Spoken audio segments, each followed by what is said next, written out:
Hello, Hema. Hi, Sushma. Hi, Sharmila ma'am. Hi, hi. Ms. Sushma, another 5 minutes we can start.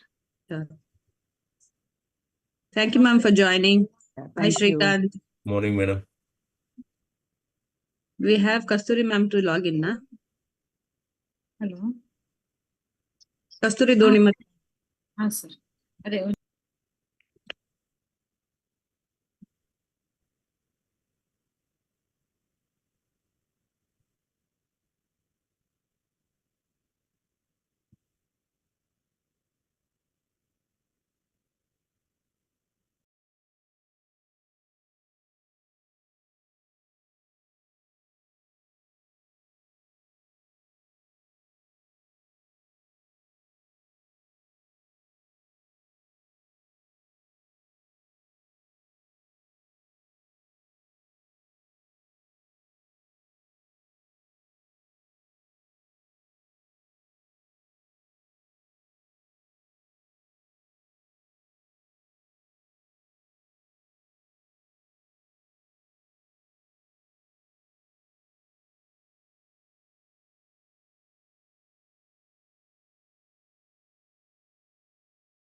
started the live streaming and we can start the program now.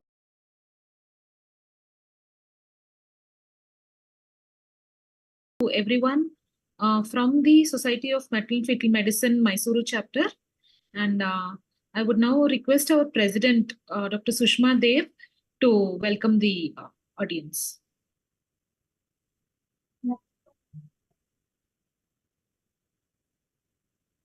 Very good morning, everyone.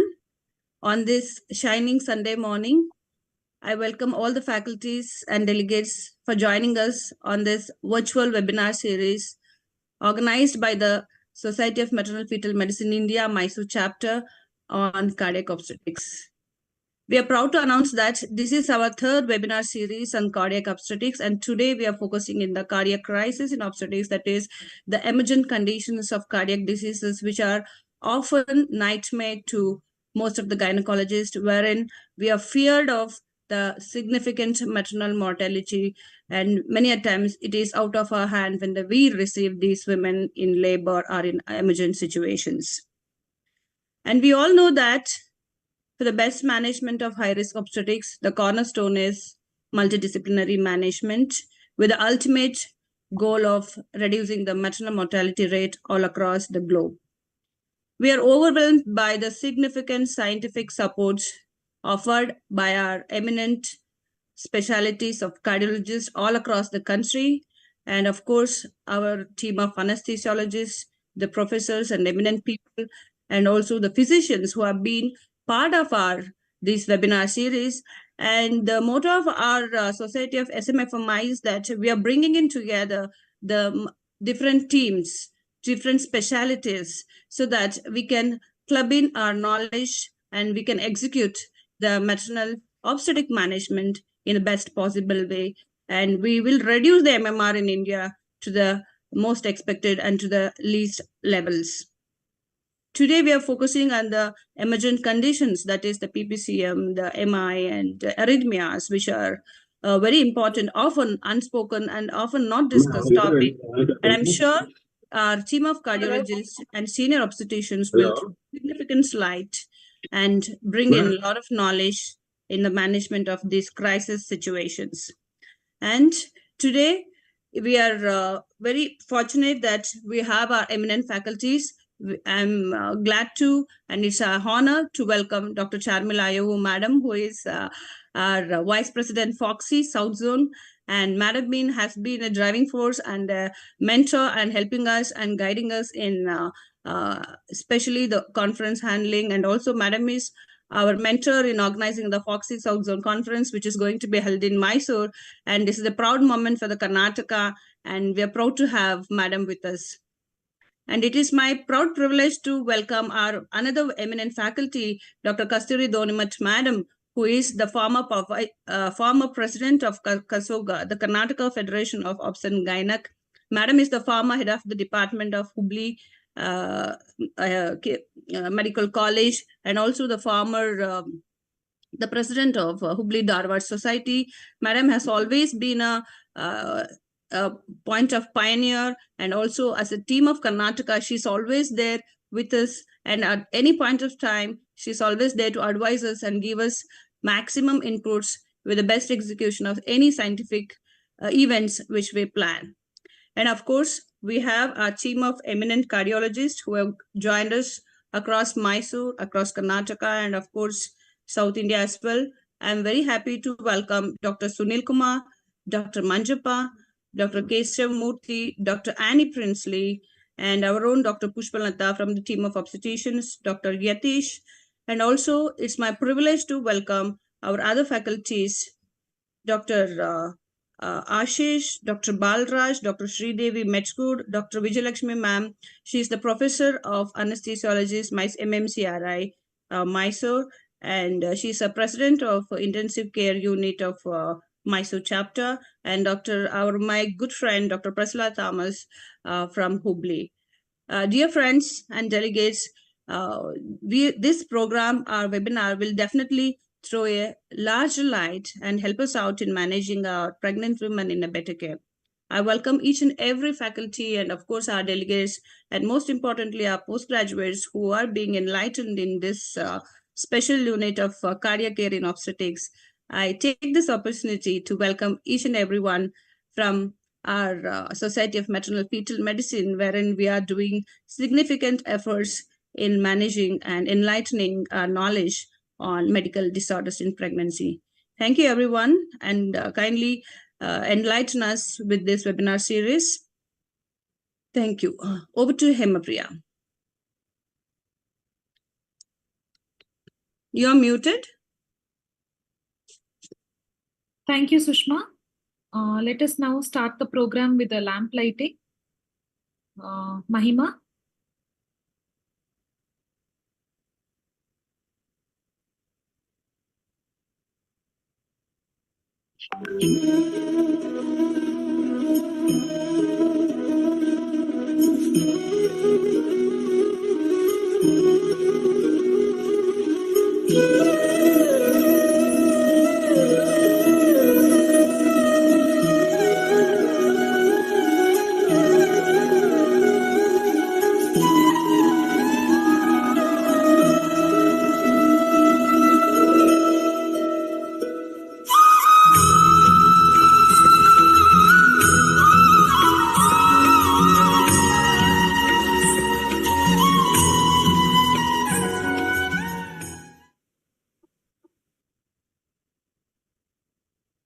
Thank you, Mahima. Now, I would request Dr. Sushma to introduce our chief guest. And Can we have CV of ma'am, please? Of course, once again, it's my privilege to welcome our chief guest, our eminent Dr. Charmila Ayavu, ma'am. Ma'am is very well-known Foxian, and madam is doing a significant work in the field of obstetrics and gynec, and she's currently the vice president of Foxy South Zone, and she's the president of Trichy OBG Society, and she's the chairperson of Clinical Research Committee Foxy, and also she's a national coordinator and UNICEF Foxy PCA and MEDA Foxy PG program, and also she's been the series convener of ICOG Journal Club and WHO Southeast Asian Region Indian member, and is the president of Menstrual Hygiene Management Consortium, and she's the secretary of Gestosis India currently, and of course the MC Managing Committee member of PCO Society of India. We are really fortunate for accepting to be the chief guest of today's VLS series, ma'am. And over to you, ma'am, for your address. Thank you, Sushma. It's an honor to be in a program where such meticulous planning is being done by the organizing committee, and I'm seeing Dr. Hemapriya constantly giving the updates regarding the webinar, and it is always it's a pleasure to see such webinars being conducted. And I would like to thank Dr. Sushma, the president, Dr. Hemapriya, the secretary, and Dr. Sweta, the treasurer, for the opportunity.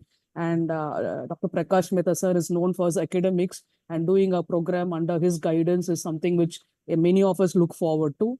And I'd also like to welcome the executive committee of the association and a beautiful curating of topics. Like I've conducted almost I think 1,000 webinars in the since COVID, and I'm considered as a webinar queen or something because I keep on doing webinars. But it's very difficult to see odd topics because always you see the same PPH, so the same PIH, the same induction of labor and all that. But seeing such wonderful topics which are quite new and dealing, and we see that quite often now, ischemic disease in pregnancy, it was never seen earlier, myocardial infarctions, patients conceiving with pacemaker in situ, and arrhythmias in pregnancy, all very, very, very different topics. And I know it takes lots of effort to get such eminent faculty to talk on such difficult subjects. And it's my honor to attend a program where Dr. Sunil Kumar, Dr. Manjappa, Dr. Atish, Dr. Shweta Naik, and Dr. Annie Princey are the faculty. And I'm looking forward to listening to the program because this we are dealing with day in and day out nowadays, which was not seen so earlier when we started practicing obstetrics. I'd like to wish Sushma all the best. And she's doing a wonderful job preparing for your Foxy. And I know it's so difficult because we are going ahead with the Vice President's Conference this weekend, and it's an extremely difficult job because we are not getting that support which we are getting in earlier years.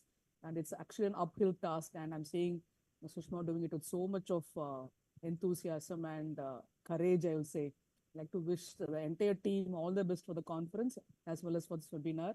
Thank you, Dr. Hemapriya, for all that coordination you did. Thank you so much for the opportunity. Thank you, ma'am. Thank you. Thank you so much, ma'am, for such a wonderful, supportive, and you have always been with us. And it's a pleasure to have you with us. We request you to kindly stay with us till the end of webinar and give your updates in amidst our scientific sessions. Thank you so much. And it's again my honor, privilege to invite and introduce our own Kasturi Donimat ma'am, who is the eminent faculty and dear of all OBGYNs of Karnataka. She's well known, she's often known, and always with her smile and the temper, the kind of comfort she gives us whenever we approach her for any of our problems related to our scientific discussion. Madam is always there with us. It's a honor to have Kasturi ma'am with us. She is the immediate past president of Karnataka Federation of OBGYN Karnataka and immediate past head of the department of KIMS Hubli and ex-professor in KIMS and the past president of Hubli Darbar Society. She is the principal investigator of many international research projects and MCHA inspector. And Madam is well known for conducting the Gnana Harsha, the PG training program, wherein thousands of postgraduates attend for the orientations and learning of the exam-oriented topics and CMEs. And Madam has conducted the Karnataka state conferences and many CMEs. Madam is the very eminent faculty when it comes to Karnataka, and we are fortunate that Madam has agreed to accept our invite as a guest of honor. We thank you from the Society of Maternal Fetal Medicine India, and over to you, ma'am, for your address. Kasturi, ma'am. Thank you so much, Sushma. Yeah, I'm audible? Yeah, ma'am. Yeah. Ellargu namaskara. Very pleasant morning to one and all, and very beautiful weather here. And first of all, I thank Dr. Very active, very dedicated and hardworking personality, Sushma, for giving me this opportunity. She's taken this Society of Maternal Fetal Medicine of Mysuru chapter very high because it's so active. I've seen so many chapters, but this Mysuru chapter is like so actively doing so much work under the guidance of Dr. Sushma and Dr. Hemapriya for your coordination. I thank Dr. Hema also. And first of all, thanks to Dr. Charmila Madam for being the chief guest, and very happy to hear the beautiful words from you, Madam, and looking forward to meet you at SouthCon this weekend. And I'm sure you're so busy, in spite of a busy schedule, you made time for this program. Thank you, Madam, Dr. Charmila. Then today's topic, cardio obstetrics, very, very important topic. Sushma has selected very excellent topic.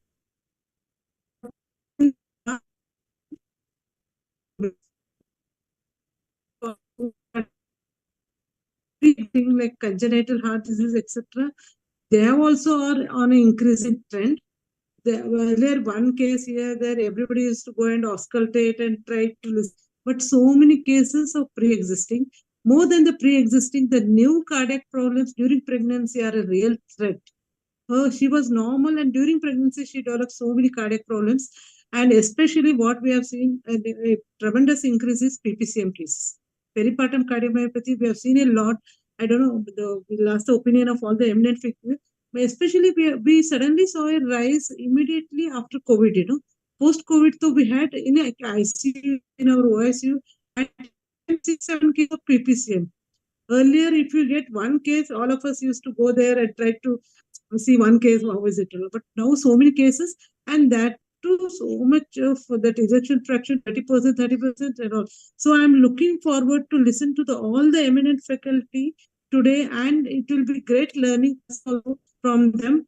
And very important topics selected by Sushma, and very eminent faculty are selected. I think it's really going to benefit all the gynecologists who have joined and all the postgraduates to you get, and especially again the unexplained cardiac failures also we are seeing a lot. nowadays. And then arrhythmias, sudden arrhythmias also, so much of changes, even intra-op and post-op. So after listening to all the eminent faculty, we'll be more confident to handle these cases. Thank you, Sushma, for taking up this topic and selecting such eminent faculty and the topics for this webinar. It's really going to make a difference in the practice of everybody. Thank you once again for inviting me as guest of honor, and looking forward to learn from you. Thank you. Thank you so much, ma'am, for your wonderful words and words of wisdom. And we request you to stay till the end to give your feedbacks and added information throughout the webinar. And we thank once again all the faculty and welcome everyone. Over to Himapriya for the to start the scientific sessions. Thank you, Sushma. Thank you, Dr. Charmila ma'am and Dr. Kasturi ma'am for your encouraging words. We shall now move ahead with the scientific sessions. And now I would like to invite our chairpersons, Dr. C.B. Keshamurthy. Dr. Keshamurthy sir is the Chief Consultant Cardiologist at Manipal Hospital, Mysuru. And sir very modestly requested me not to tell anything more about him. A warm welcome to you, sir. And next, I would like to invite my senior, my close friend, Dr. Pushpalata. She is the Professor and Head, Department of OBG at AIIMS Bhopal. Ma'am has worked all the way from Kidwai in Bangalore, and then she has worked on a lot of malignancy projects in AIIMS Delhi. And ma'am also has a keen interest in high-risk obstetrics, and she is the nodal officer for setting up the Center of Excellence in the obstetric HDU and ICU in AIIMS Bhopal. So a warm welcome to you, ma'am.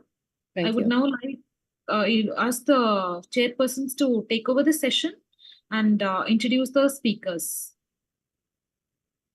Good morning, everyone, and thank you for this invitation to participate in this important program. A special thanks to Dr. Hemapriya and the Foxy team for considering us and thinking of us as to be a part of this wonderful program on this Sunday morning. I know you all stress the importance of the cardiac disorders in pregnancy, and it is the same for us also. When we see a pregnant lady or a just delivered lady with a cardiac problem, we also we double in our efforts, because we know there are restrictions in terms of usage of drugs, and these are special clinical situations where we put all our attention, efforts, and knowledge and try to improve them and get them back to their baseline condition and prevent morbidity and any mortality thereof. And we now have a very eminent panel of speakers, and like in the virtual inauguration, we saw that we were led from darkness to light, and this panel of stalwarts will definitely lead us from the darkness of ignorance to the light of knowledge, which we can apply in our day-to-day practice and make our patients' lives better, which is what our life is all about. So we'll start off with the first talk without much ado. Dr. Sunil Kumar, my dear friend from JSS, head of the Department of Cardiology, very accomplished cardiologist in Mysuru. He did his MBBS from AIIMS Belur and then MD medicine from MMC, which is celebrating now the centenary.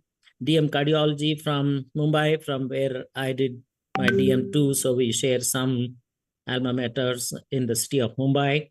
He has had tremendous work experience in some of the prominent hospitals of Mysuru and Bangalore, and his areas of interest are adult and pediatric cardiovascular interventions. And I now invite Dr. Sunil Kumar to start off the day with a talk on peripartum cardiomyopathy, which is an extremely important and very current and relevant topic of the day. Dr. Sunil Kumar, please. Yeah, thank you. So,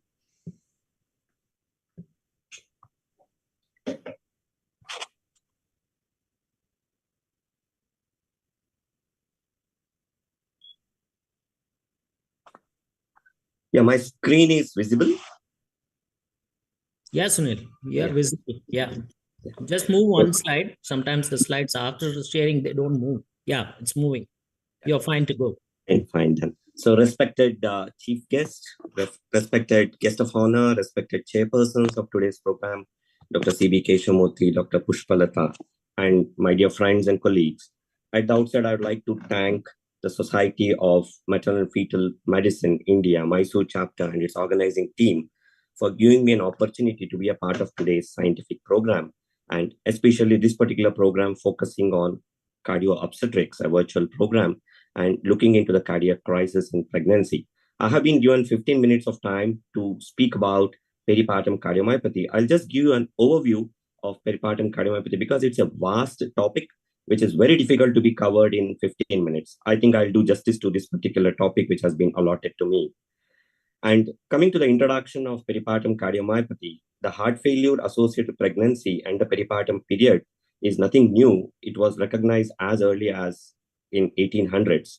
The first large case series was published in 1937 in New Orleans. And if you're going to look at the term peripartum cardiomyopathy was coined in 1961. And even though the syndrome was characterized and the terminology was coined, there was no clear-cut definition for PPCM until unless the echocardiography pitched in and the criteria of LV ejection fraction less than 45% was introduced, and that became one of the strong criteria as suggested by NHLBI on a workshop on peripartum cardiomyopathy. Now, coming to the definition of the peripartum cardiomyopathy, it's an idiopathic cardiomyopathy which is related to the pregnancy, usually wherein the patient is going to present with heart failure either towards the end of pregnancy or in the postpartum period. Usually the timelines that is given is in the last month of pregnancy and up to 5 months after the delivery. And very important is these particular patients should not have any other identifiable cause of heart failure, and the LV ejection fraction should be less than 45%. And here very important is the LV may or may not be dilated. So wherein you're going to get an LV dysfunction either with a dilated LV or a non-dilated LV. So these are the three criteria which are to be required for a patient to be diagnosed to have a peripartum cardiomyopathy. Now coming to the incidence, if you want to look at the worldwide incidence, it is somewhere around 1 in 2,000 live births. But if you want to look at across the data from India, the pooled analysis data, the incidence was somewhere around 1 in 1,340 live births. But if you want to look at across, there's a gross variation, especially with respect to various regions, wherein the PPCM could be as high as 1 in 300 births in Haiti or 1 in 100 in parts of Nigeria. And especially in US, the disease is 4 times more common in Black women when compared to white women. Now, etiology, as I said you across, it's an idiopathic cardiomyopathy, which is related to pregnancy or the postpartum period. The etiology is very, very unclear, but there are very well identified risk factors which have been found out for peripartum cardiomyopathy: African descent, advanced maternal age, severe anemia during pregnancy, pregnancy-related hypertension disorders, especially the preeclampsia and eclampsia, multiparity, multiple gestations, obesity, hypertension prior to pregnancy, and prolonged use of tocolytics. So there's a very strong association between these risk factors and the peripartum cardiomyopathy. Now coming to the pathophysiology, because it's an idiopathic, there's no clear-cut etiology, and the risk factors are the only one which has been linked to the PPCM, and as such, the pathophysiology is also multifactorial. So always in the past, it was stressed across saying that the gross hemodynamic changes which are related to the pregnancy could precipitate a peripartum cardiomyopathy. We do know that the hemodynamic changes are of a significant magnitude in the second trimester, but the PPCM is more likely to present in the last 1 month of pregnancy. So that means the hemodynamic changes is definitely not the contributing factors. The second proposed concept was myocarditis, but which was not well proved also. The other one is the toxic hormonal environment, and the increased prolactin levels is one which is pitching around in the corner and trying to prove that that might be the etiology. The other one is a genetic predisposition. The other one is a pro-inflammatory state and an autoimmune state which has been contemplated. But as of now, it is of idiopathic etiology. The pathophysiology is also multifactorial, so wherein we cannot very clearly say that what is responsible for PPCM.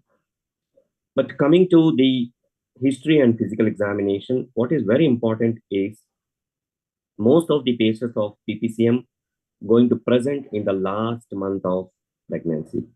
So If you're going to look at across the presentation, it varies based upon the severity of LV dysfunction. And most of them are going to present with the classical symptoms of heart failure like exertional breathlessness, paroxysmal nocturnal dyspnea, orthopnea, pedal edema. Some patients can present with dry cough, palpitations, lightheadedness, and atypical chest pain. The physical findings could be an elevated JVP or a displaced apical impulse, an audible third heart sound, or a mitral regurgitation murmur. Now, coming to the evaluation, what is very important is most of the symptoms, they do correlate with the pathophysiological changes secondary to pregnancy. Always, there's a tendency to say that this shortness of breath could be related to pregnancy, could be related to anemia. And until unless you have a very high index of suspicion, you are not going to evaluate for peripartum cardiomyopathy. And peripartum cardiomyopathy, as a definition says, it's a diagnosis of exclusion. The moment the patient has a classical symptoms, has got an LV ejection fraction less than 45%, and you cannot explain it with any other possible conditions, you're going to label the patient to have a peripartum cardiomyopathy. You're going to do an initial blood workup, look for the alternate causes for breathlessness or so, like anemia, hypothyroidism, renal dysfunction, liver dysfunction, and BNP, which is a well-proven biomarker for heart failure. Most of the times in ADHF related to peripartum cardiomyopathy, it is elevated. And radiography could be one of the components for initial evaluation to rule out alternate causes for breathlessness. ECG could be normal, could show sinus tachycardia, can have some non-specific changes, intraventricular conduction disturbances, supraventricular arrhythmias or ventricular arrhythmias, or some STT changes. So most of the times it could be non-specific. And we're going to look at across the echocardiography, which is a cornerstone diagnostic modality to diagnose the peripartum cardiomyopathy, where you can assess the LA, the LV systolic function, the mitral regurgitation, the pulmonary artery pressures, and the IVC status. And also you can rule out any other structural heart diseases which might be contributing to the symptoms, which is mimicking a peripartum cardiomyopathy. And again, coming across to the cardiac MRI, especially the plain cardiac MRI without a GAD, so probably helps us in identifying other causes, most commonly the myocarditis, which is related to peripartum cardiomyopathy picture.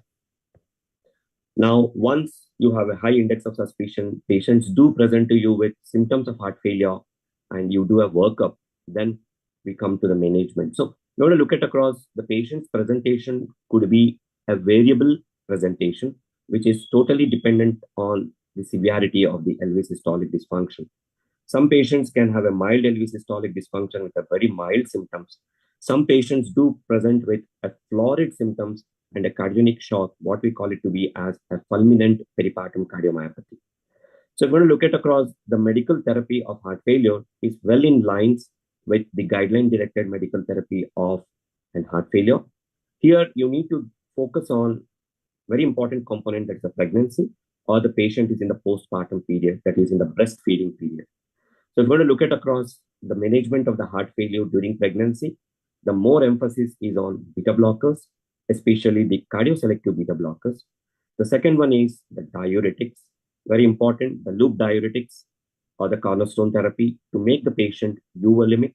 See that you are going to give an appropriate dose, especially to keep the patient euvolemic. Do not dehydrate the patient because it's going to affect the placental perfusion, and hence you have to be very careful with the diuretics. And coming to the digoxin S, you can use it for multiple reasons. And now the present indication is only for patient who has got an LV systolic dysfunction, atrial fibrillation with a fast ventricular rate, just to control the heart rate. And inotropic support in those subset of patients who have got an hemodynamic instability. Now coming across to the pillars of heart failure therapy, what we call it as the RAS inhibitors, the ACE inhibitors, ARBs and ARNI, are the mineralocorticoid receptor antagonists, and the SGLT2 inhibitors, which are considered as the three pillars of heart failure therapy, are absolutely contraindicated in pregnancy. Now, once the patient delivers and gets into the postpartum period, that's the time you can optimize the heart failure medications from ACE inhibitors to spironolactone to beta blockers, diuretics, and SOS need for digoxin. And if you want to look at across, even though ARNI and SGLT2 inhibitors have got a powerful data, so we do not have much data with respect to the lactation and are generally avoided with breastfeeding. And we can use hydrolazine, especially patients who have got LV dysfunction, wherein you cannot use the RAS inhibitors due to their renal pathology or an elevated creatinine or hyperkalemia. So you can always use hydrolazine. And nitroglycerin can be used in acute decompensated heart failure just to reduce the preload and afterload so that the patient is going to get quickly stabilized. And nitroprusside is again contraindicated in pregnancy for the concern of cyanide toxicity. Now, again, coming to the anticoagulation therapy, which is a very controversial area because we know that the pregnancy is an hypercoagulable state and a patient who lands up with severe LV dysfunction, so they are at high risk for developing an LV thrombus or an LA thrombus. But however, the guidelines are very clear that patients who have got a peripartum cardiomyopathy and atrial fibrillation or a documented LV thrombus on an echocardiography should be anticoagulated. And we all know that the drug of choice is VKA, and you need to time it appropriately, withdraw it just before the delivery, and bridge it with a low molecular heparin, and then switch back to the VKA once the patient is going to deliver. And now what's the role of ICDs and cardiac resynchronization therapy? Yeah, you need to individualize these particular treatments to the patient because most of the times, looking at the natural history of peripartum cardiomyopathy, most of these particular patients will show a remarkable recovery. And coming to the mechanical circulatory support, yes, there's definitely has a role to play in fulminant peripartum cardiomyopathy, wherein they have a high chances of recovery, and trying to save the patient during this particular acute crisis, either with an LVADs or an ECMO, is going to definitely help the patient. Now, very important prognostic factors in peripartum cardiomyopathy we look at is any patient who has got an LV systolic dysfunction and doesn't have got an dilated LV tends towards a good prognosis. And even an ejection fraction more than 30% and a fractional shortening on an echo more than 20% at the time of diagnosis goes in the favor of a good prognosis. And one important finding that has been found out is the correlation between preeclampsia and peripartum cardiomyopathy. These patients do wonderfully good in terms of the LV recovery. Absence of troponin elevation is again a good prognostic feature, and absence of an LV thrombosis is again a good feature because you can see that the patient doesn't land up with thromboembolic events. Coming to the poor prognostic factors, QRS duration more than 120 milliseconds on an ECG, delayed diagnosis, and NYHA class 3 and class 4 has got a worse prognosis, and multiparity and African descent.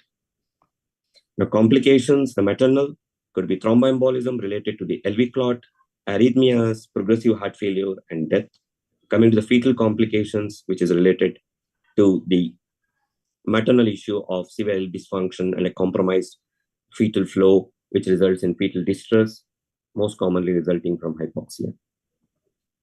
Now, coming to the outcomes, this is one cardiomyopathy which has got a phenomenally good outcomes actually. But however, the clinical outcomes do vary very widely, and most of the patients are going to recover in 3 to 6 months postpartum, but recovery can be found till 48 months of delivery. But if you want to look at the IPAC study, 72% of the patients recovered to LV ejection fraction more than 50% at 12 months. So that means PPCM is one of the good cardiomyopathies grouped under the reversible cardiomyopathy because most of the patients do a phenomenal recovery provided they are going to receive the guideline-directed medical therapy. But you want to look at the mortality is anywhere from 4 to 20%, but it all depends upon the patient's presentation, the prognostic factors, and the availability of the level of care to them actually. And very important is the recurrence of peripartum cardiomyopathy in subsequent pregnancies is very high, and the patient should be deferred from becoming a pregnant subsequently, and they should be monitored very closely. Now, coming to the labor and delivery, obstetricians with expertise in the maternal and fetal medicine, anesthesiologists, cardiologists, and specialists in advanced heart failure, it requires a multidisciplinary team to check out the treatment strategy for a patient with PPCM. And most of the times, patients who are hemodynamically stable can be delivered vaginally. Now, we know that these particular patients have a phenomenal chances of recovery towards a normal LV function. And what do we do once these particular patients has been put on a guideline-directed medical therapy and LV systolic function improves or recovers? But we do not have a clear-cut guidelines because there's a very clear-cut entity, something saying that cellular and molecular recovery are going to lag behind the echocardiographic evidence of recovery. Premature withdrawal of medications can precipitate worsening of heart failure, which is well evident in patients with dilated cardiomyopathy, which is of non-pregnancy related etiology.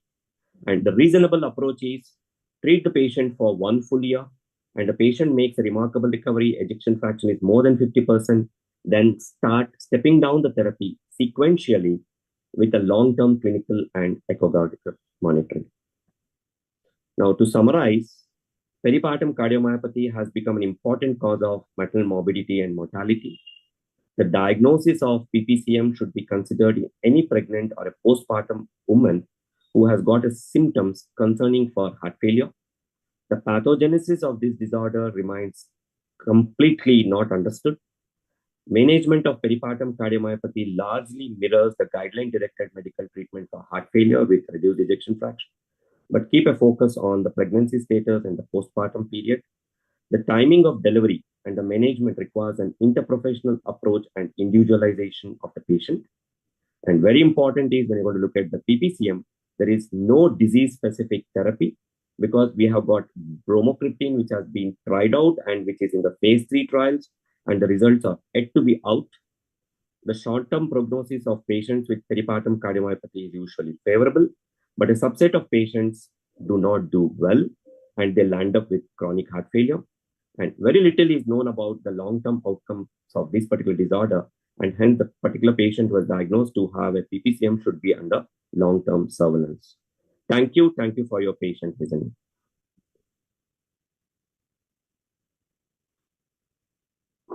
Essentially, brevity is a true sign of mastery. And thank you, Dr. Sunil, for that wonderful lecture. In 15 minutes, you have given information which is present in several chapters and textbooks on peripartum cardiomyopathy. Thank you for that wonderful talk. And we'll have a discussion at the end with question and answers. Or how do you want it, Dr. Hemapriya? Okay. Yes. Yeah. At the end of the session will be nice. Okay, that will be a good approach, and we'll have a good interaction at the end. So we'll move on to the next talk by Dr. Manjappa. And like Dr. Sunil highlighted, the thing, it's a multidisciplinary approach, and we have to keep the patient at the center and sit around and have a group kind of approach to this important clinical situation, which is many times critical.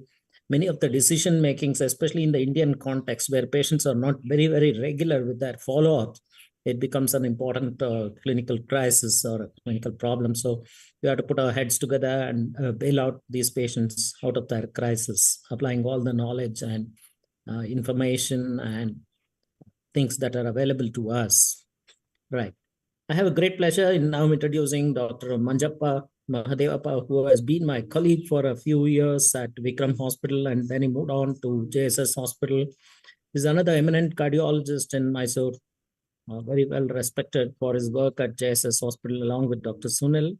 And he'll now be talking about acute myocardial infarction or ischemic heart disease in pregnancy as a whole. As was highlighted in the introduction, acute myocardial infarctions are extremely rare in the premenopausal age group, but we occasionally see these patients who come in a very critical shape with pregnancy and an acute ischemic event, which is really a crisis for the gynecologist, for the patient, as well as for us. So, Dr. Manjappa, please speak about this topic. You have 15 minutes of your time. Yeah. Good morning, sir. Are my slides visible? Yeah. Yes. The slides are visible. Make it a slideshow and move to the next slide.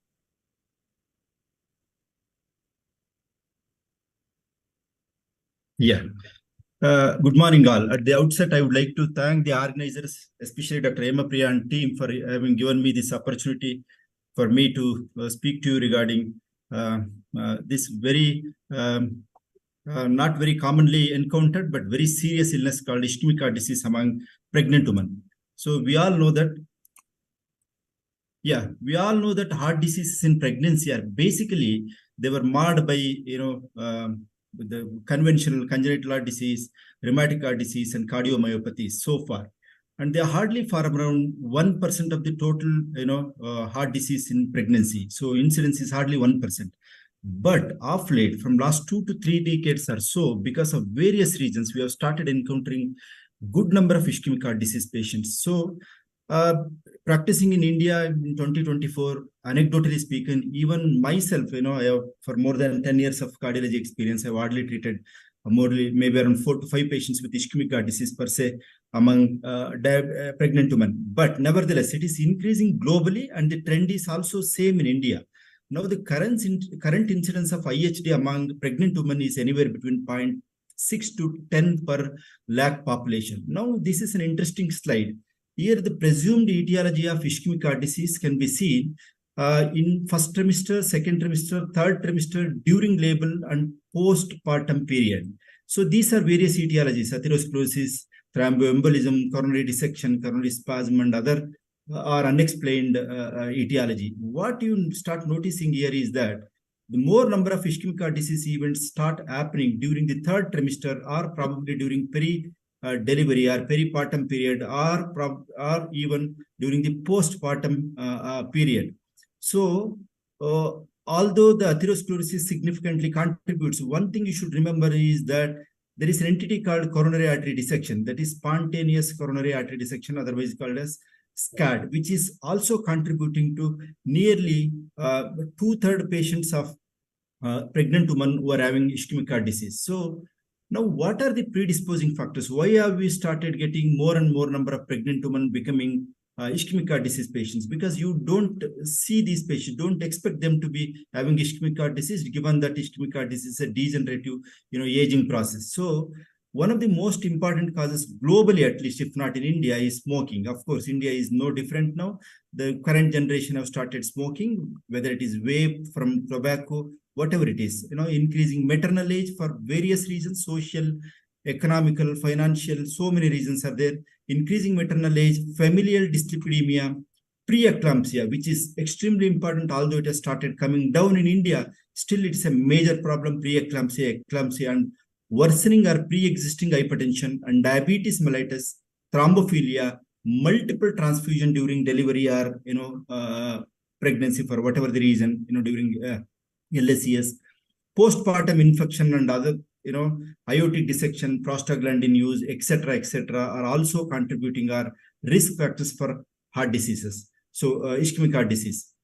So what are the physiological changes in pregnancy contributing to or unmasking the ischemic heart disease? We all know that. I don't want to go into the details, that there are a lot of physiological changes that do happen among pregnant women. The most important being increase in intravascular volume by more than 50%, reaching the summit or zenith by mid-trimester, and increased plasma volume with an associated increase in stroke volume, and increased cardiac output approximately by 25% during the first trimester, 50% during the second trimester, and up to nearly 80% during the third trimester.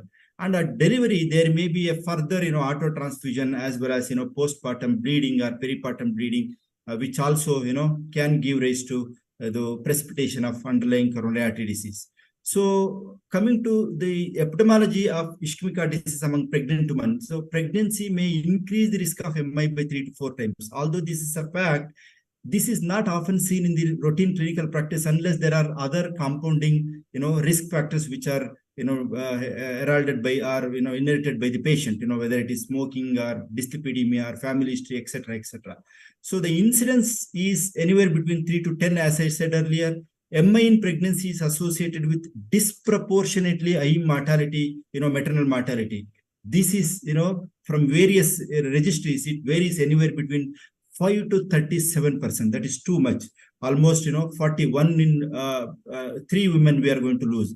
Among these cases, only 13% of the patients were known to have CAD, which was there prior to pregnancy. And 2/3 of the women suffered from MI in the third trimester. That is very, very important. This is what I wanted to drive home, even during the earlier slide also. So majority of the MIs do occur during the third trimester and also peripartum period.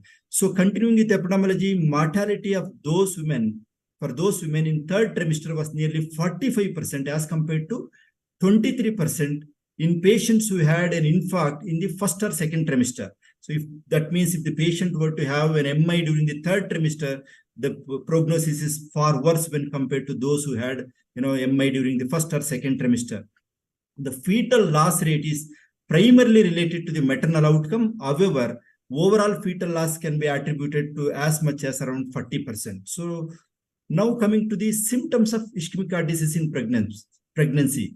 Are they really different from the common ischemic heart disease symptoms in the general population? The answer is truly no. But however, we should remember certain things. What are those? One is there are usual symptoms associated with physiological changes in pregnancy.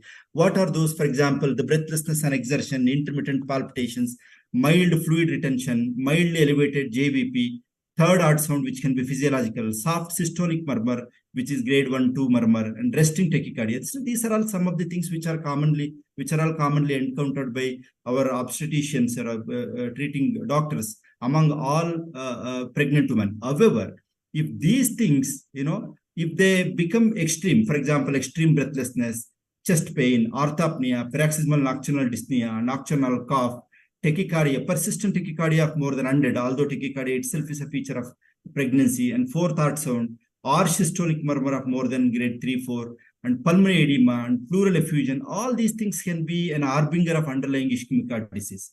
So what are the general symptoms as such? They can be chest pain, there can be diaphoresis, dyspnea, palpitation, decreased exercise tolerance. All those things can be there, which are akin to those seen among common man, so general population.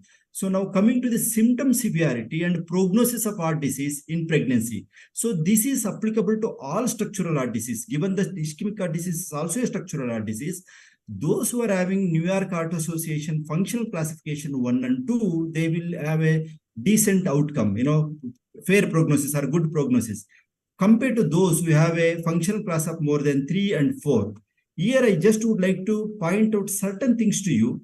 One is, the cardiac conditions with a prohibitively high mortality or maternal mortality risk are, for example, Eisenmenger syndrome, Marfan syndrome with aortic involvement, pulmonary hypertension, coarctation of aorta, etc. When these conditions are encountered, the termination of pregnancy is mandatory and it should be done as early as possible, at least, before 12 weeks. However, are we justified in doing termination of pregnancy if somebody ends up with an MI during first or second trimester? The answer is no. However, we have to take multiple things into consideration. What is the patient's functional reserve, what is the LV ejection fraction, etc., etc. So now coming to the management, this is always a team approach. Remember, if the team is not involved, if multiple people are not involved, cardiologists, nursing staff, anesthetists, more importantly, the obstetricians who are treating the patient from quite long time, they would be knowing before pregnancy, during pregnancy, and also peripartum period, postpartum period also. Every detail of the patients will be known to these obstetricians, and without their, collaborative effort, these patients cannot be managed very effectively. So the thumb rule is to manage these patients with multidisciplinary approach.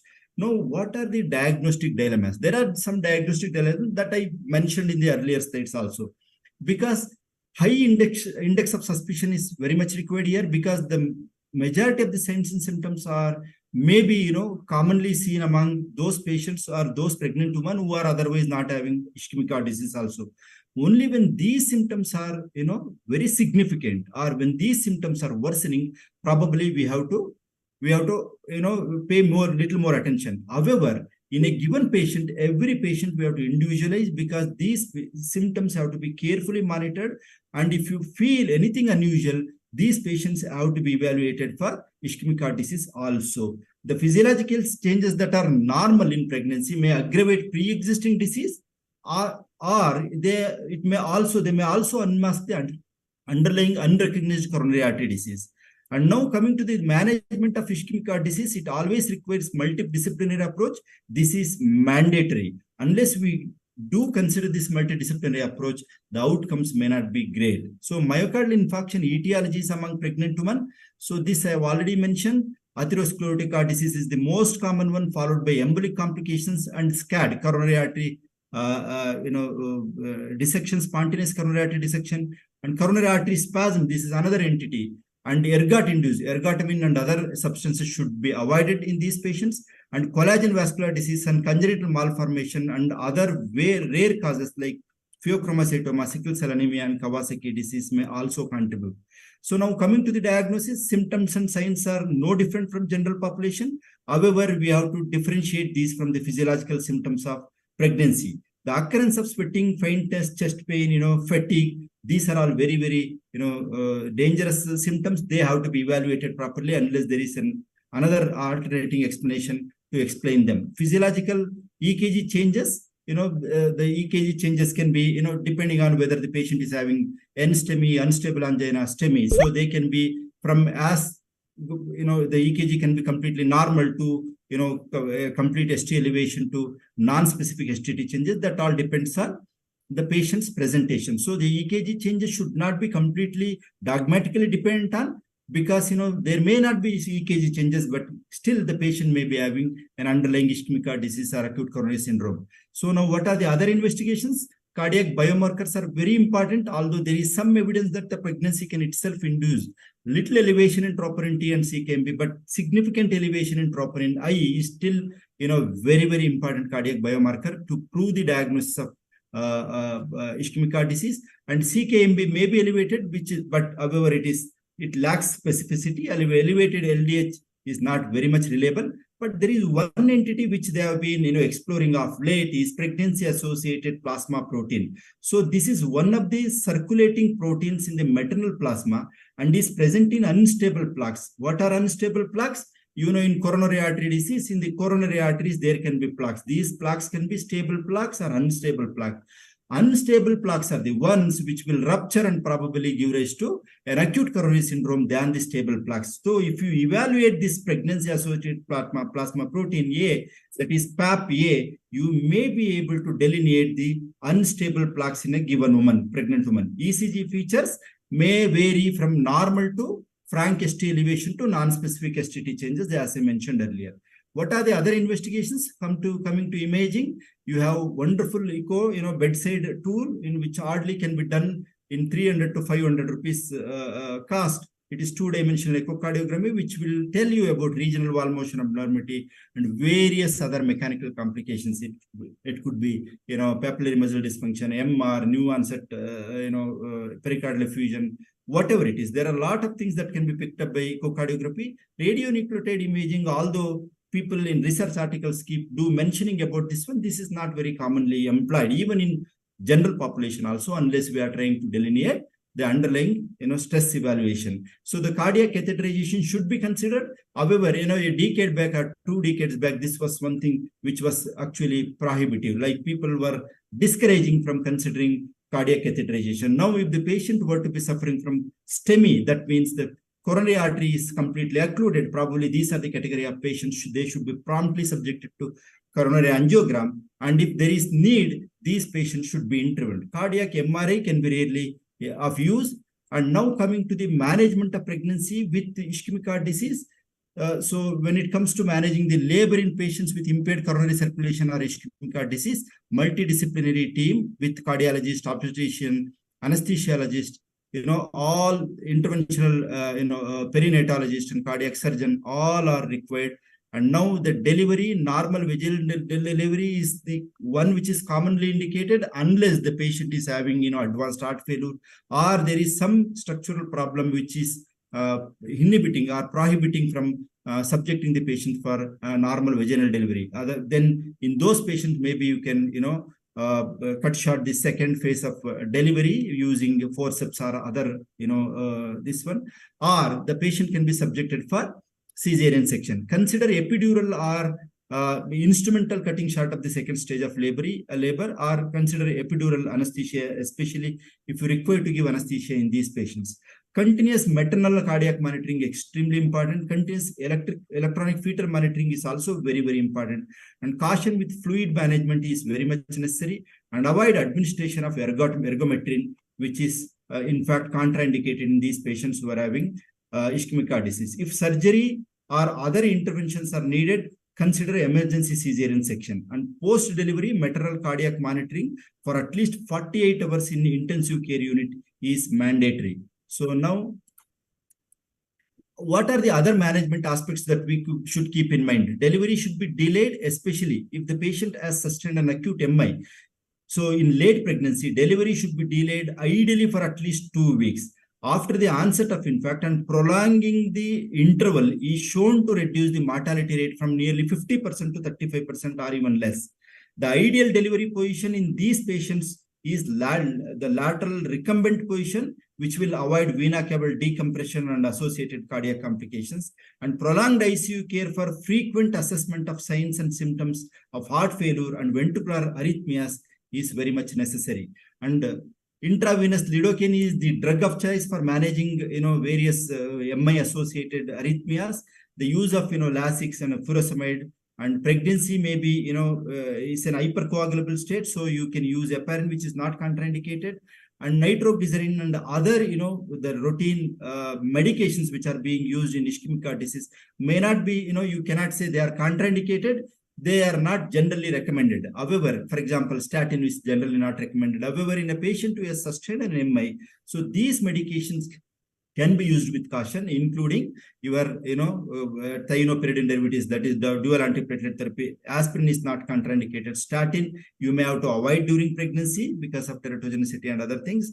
And, other medications like nicorandil, trimetazidine, or for example, nitroglycerin, all those things can be used with caution, although it is not generally recommended during pregnancy. So what are the other management aspects that should be kept in mind? One is thrombolytic therapy. Whether we can consider thrombolytic therapy, it is risky. So in 2024, if you want me to talk about management of ischemic heart disease patients or acute coronary syndrome, it is better to take them for primary PCI rather than thrombolytic therapy, because which will increase the maternal bleeding as well as the placental bleeding. So although if someone has to use thrombolytic therapy where primary PCI is not possible for STEMI, then you can use probably the latest molecules such as tenecteplase and other things, tissue plasminogen activators as a thrombolytic agent. CABG carries a little higher mortality. So the fetal loss rate is approximately around 33% when compared to the mortality is little higher when compared to general population. So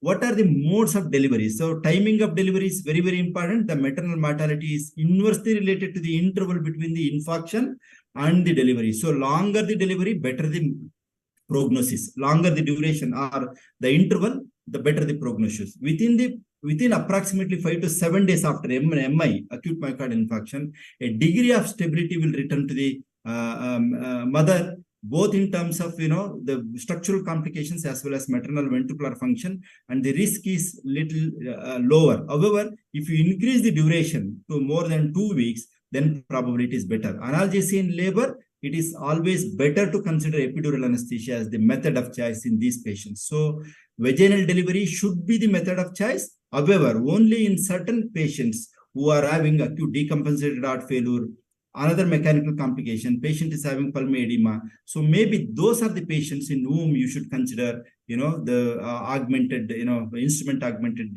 cut shorting of second stage of labor, or for example, cesarean section. The reported maternal mortality with vaginal birth rate after MI is around 14%, whereas mortality in patients delivered by cesarean section is nearly double, almost 23%. So LSCS indicated only for maternal indications and in those patients who are having acute decompensated heart failure. Oxytocin is the drug of choice for controlling the postpartum hemorrhage, and ergotamine and compound should be contraindicated. So what are the preconception counseling that one should do? So it is suggested that the subsequent pregnancy in a patient who has sustained an MI, so definitely will increase the risk during the subsequent pregnancies, and if possible, they should be avoided just the way they avoid in peripartum cardiomyopathy. The period between MI and the pregnancy should be more than 1 year, if at all the lady is considering to become pregnant one more time. The patient should have had a recent negative coronary angiogram, or the patient should not have any significant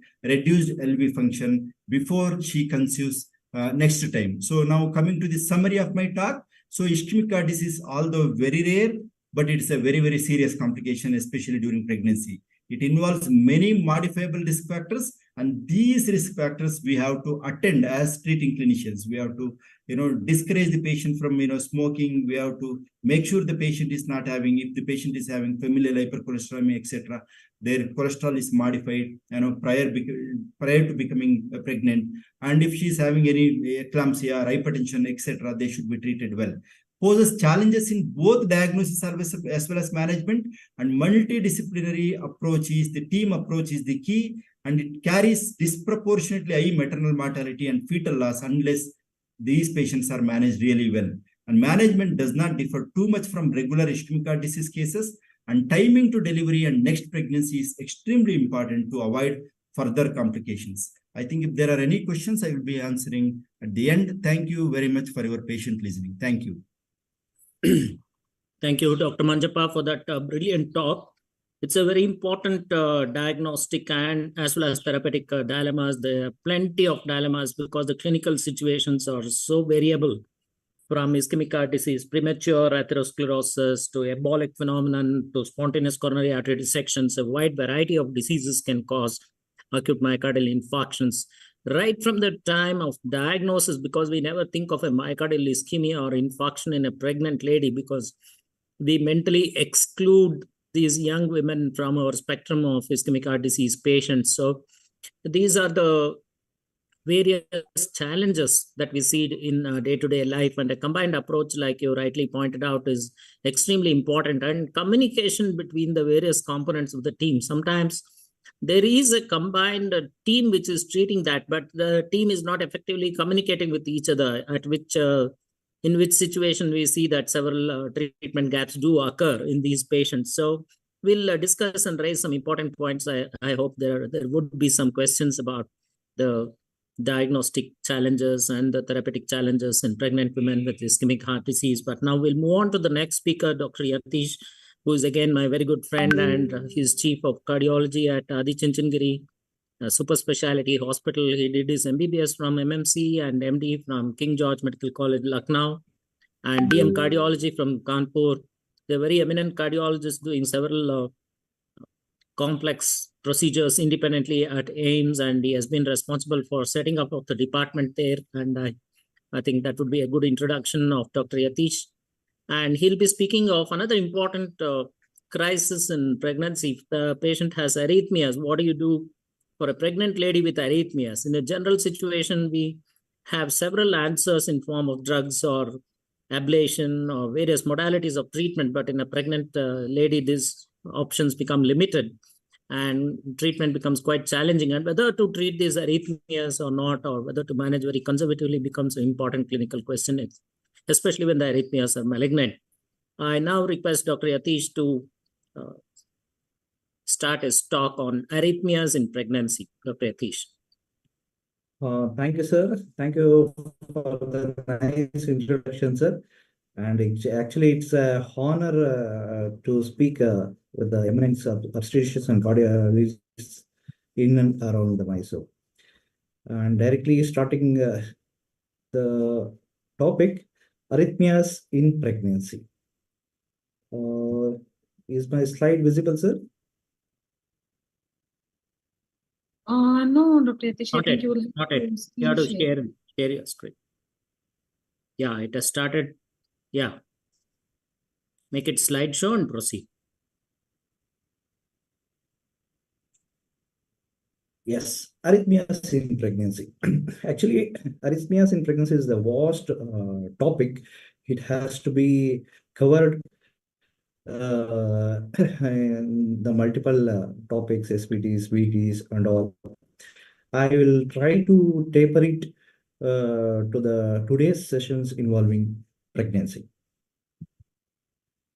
So most of the patients, pregnant patients, have a sinus tachycardia. Apart from it, the most common rhythm abnormalities in pregnancies are premature ventricular and atrial ectopics. It is seen in as much as 50 to 60% of pregnant patients presenting with palpitations, and which generally resolve spontaneously after delivery.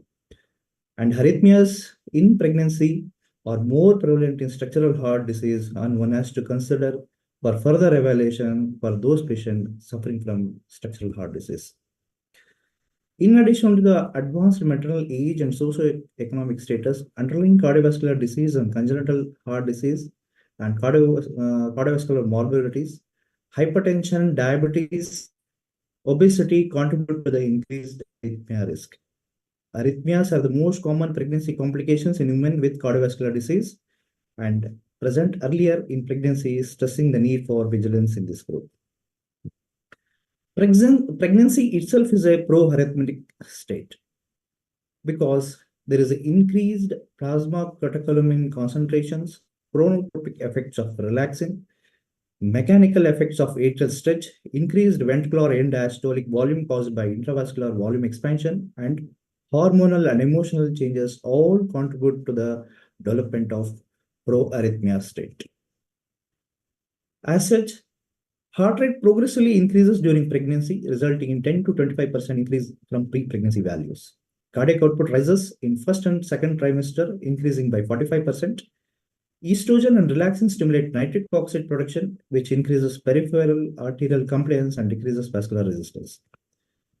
Normally, pregnancy is associated with increased sympathetic activity and decreased parasympathetic activity, which in turn contribute to the development of atomicity, re-entry, and triggered activity, which all causes arrhythmias.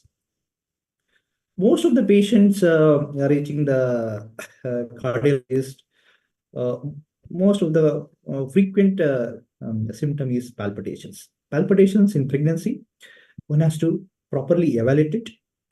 And if it is found to be indolent, the patient should be reassured. Palpitation is the frequent symptom in pregnancy, and that in the majority of the patient, it is caused by either no or minor arrhythmias.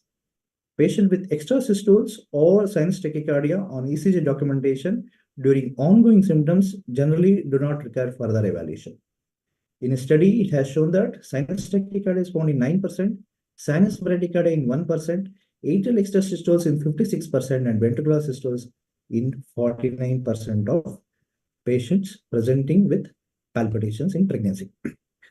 Other than the arrhythmias, other causes of palpitations like anemia due to bleeding, thyroid dysfunction, infection, electrolyte abnormalities, and other underlying medical conditions should be considered. ECG documentation during ongoing palpitation will allow the clear-cut diagnosis and to evaluate the type of arrhythmias. Some of the recommendation to consolidate this slide, if it is if the ECG is taken is during a palpitation and there is occurrence of PVCs or premature atrial complexes, one should be only it needs reassurance. Patients with suspected arrhythmic etiology of unexplained palpitations who are concerning symptoms or suspected electrical or structural heart disease, one should undergo ambulatory, that is Holter monitoring, and evaluation with the cardiologist and electrophysiologist. Sole consideration of electrophysical study for the evaluation of indolent arrhythmias is completely discouraged. Another most important is pre-syncope and syncope in pregnancy, which can be as indolent as just a vasovagal syncope, or sometimes it can be a very malignant one. Vasovagal, the most frequent etiology is reflex-mediated vasovagal syncope. The proper history taking at the initial evaluation will itself will diagnose that it is a case of vasovagal syncope. Longer duration of standing, in very rare cases, sitting up from supine position, hypovolemia due to bleeding or vomiting, such as hyperemesis gravidarum, and warm environment may exaggerate the symptoms. As in non-pregnant patient, initial evaluation with detailed history is diagnostic for typical reflex-mediated vasovagal syncope during pregnancy, which is associated with favorable prognosis. So how to approach? If it is a vasovagal syncope, just a 12 ECG, 12-leaded ECG, and if needed, an echocardiogram is more than enough. Or if it is associated with some structural heart disease, or from grievous other cardiac condition, one should be properly evaluated. Holter monitoring is necessary. If it is necessary, there is a need for imaging such as cardiac MRI, and involvement of cardiologist and electrophysiologist is recommended. In case of 3 days Holter monitoring is not diagnostics, one can consider intracardiac monitoring is also recommended. In pregnant patient with unexplained syncope but without evidence of cardiac disease or conduction system disease, diagnostic electrophysiology study, again, it is not recommended.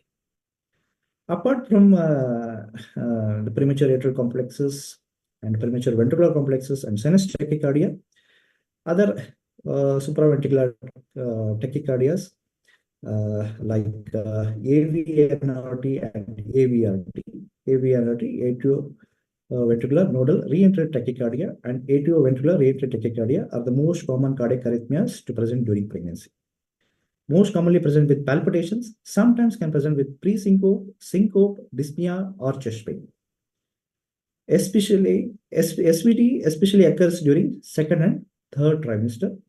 Incidence of atrial fibrillation and atrial flutter, though it is increasing nowadays, it is low in pregnant patients without structural heart disease. For both AVNRT and AVRT, AV node is required component of the re-entrant circuit. Maneuvers which slows the AV conduction can terminate SVTs. Vagal maneuvers such as Valsalva maneuver or carotid sinus massage are simple methods for terminating SVT and are safe to attempt in a pregnant patient before resorting to any pharmacological therapy. This is a guideline-directed management of SVT. First, one has to summarize this recommendation. We can directly go for a flow chart. Those patients coming with SVT, if it is an acute onset, one should try the vagal maneuvers like a carotid sinus massage or Valsalva maneuver. If hemodynamically unstable, directly go for the cardioversion, synchronized direct cardioversion. If the patient is hemodynamically stable, blood pressure is stable, respiration is normal, saturation is normal, one can attempt intravenous adenosine as a first-line pharmacological therapy. If it is ineffective, they can go for, again, intravenous beta blockers involving metoprolol or propranolol. If it is still ineffective in controlling SVT, one can attempt calcium channel blockers, verapamil or diltiazem, or intravenous procainamide. This in case of hemodynamically stable VT. For those patients with recurrent or persistent SVT, one can give a prophylactic metoprolol or propranolol or digoxin. Even digoxin is found to be safe in pregnancy. Verapamil, though some studies shows that it causes miscarriage when all other measures fail, verapamil is also recommended as a second-line pharmacological therapy. For symptomatic focal atrial tachycardia, the beta blocker is the first line of option. This management only if there is no pre-excitation, that is, there is no WPW syndrome. If SVT is associated with the WPW syndrome, one should consider treatment with oral flecainide or propafenone. Other alternative antiarrhythmics like flecainide, propafenone, and sotalol are recommended as a second-line agent. If it is refractory, then one can consider catheter ablation or amiodarone, considering the risks and benefits of both. Catheter ablation, nowadays it has been done with minimal use of fluoroscopy or without fluoroscopy. So where the catheter ablation is most effective, one should consider going for catheter ablation. We'll discuss in detail on later slides. Valsalva maneuver requires that the patient bear down against the closed glottis for 10 to 30 seconds and is performed with the patient in a supine position. Other than Valsalva maneuver, carotid sinus massage is performed by applying pressure over the right or left carotid sinus for 5 to 10 seconds. Auscultate the carotid and ensure that there is no bruit or carotid artery stenosis before giving the carotid massage. Ice cold wet towels on face or facial immersion in cold water or alternative vagal manners. The practice of applying pressure to the eyeball is no more recommended when we have other measures. Acute onset SVT, if it is associated with hemodynamic instability like syncope, pulmonary edema, cardiogenic shock, hypotension, and brain perfusion, one has to consider giving direct cardioversion is recommended. It should be treated promptly. Electrode should not be applied to the breast tissue. The energy dose administered is similar to that in the non-pregnant patient. Fetal monitoring is appropriate after cardioversion if warranted by concerns about fetal well-being. This is the placement of defibrillator pads. One can apply in the sternal and apical region.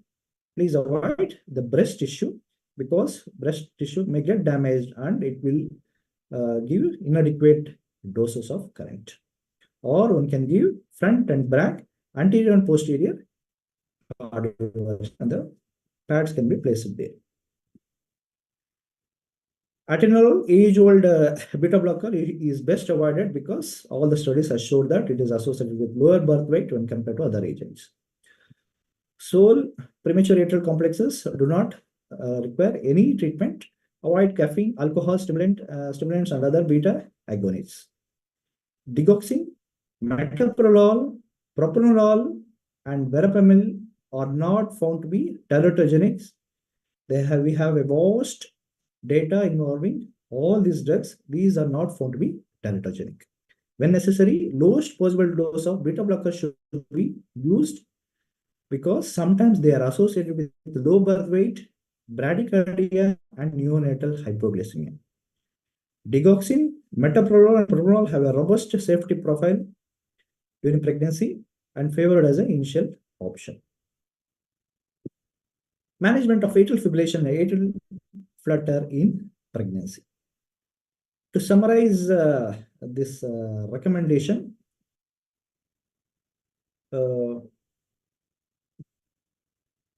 I will just summarize this chart. Atrial flutter accompanying hemodynamic compromise or pre-excitation, direct cardioversion should be given.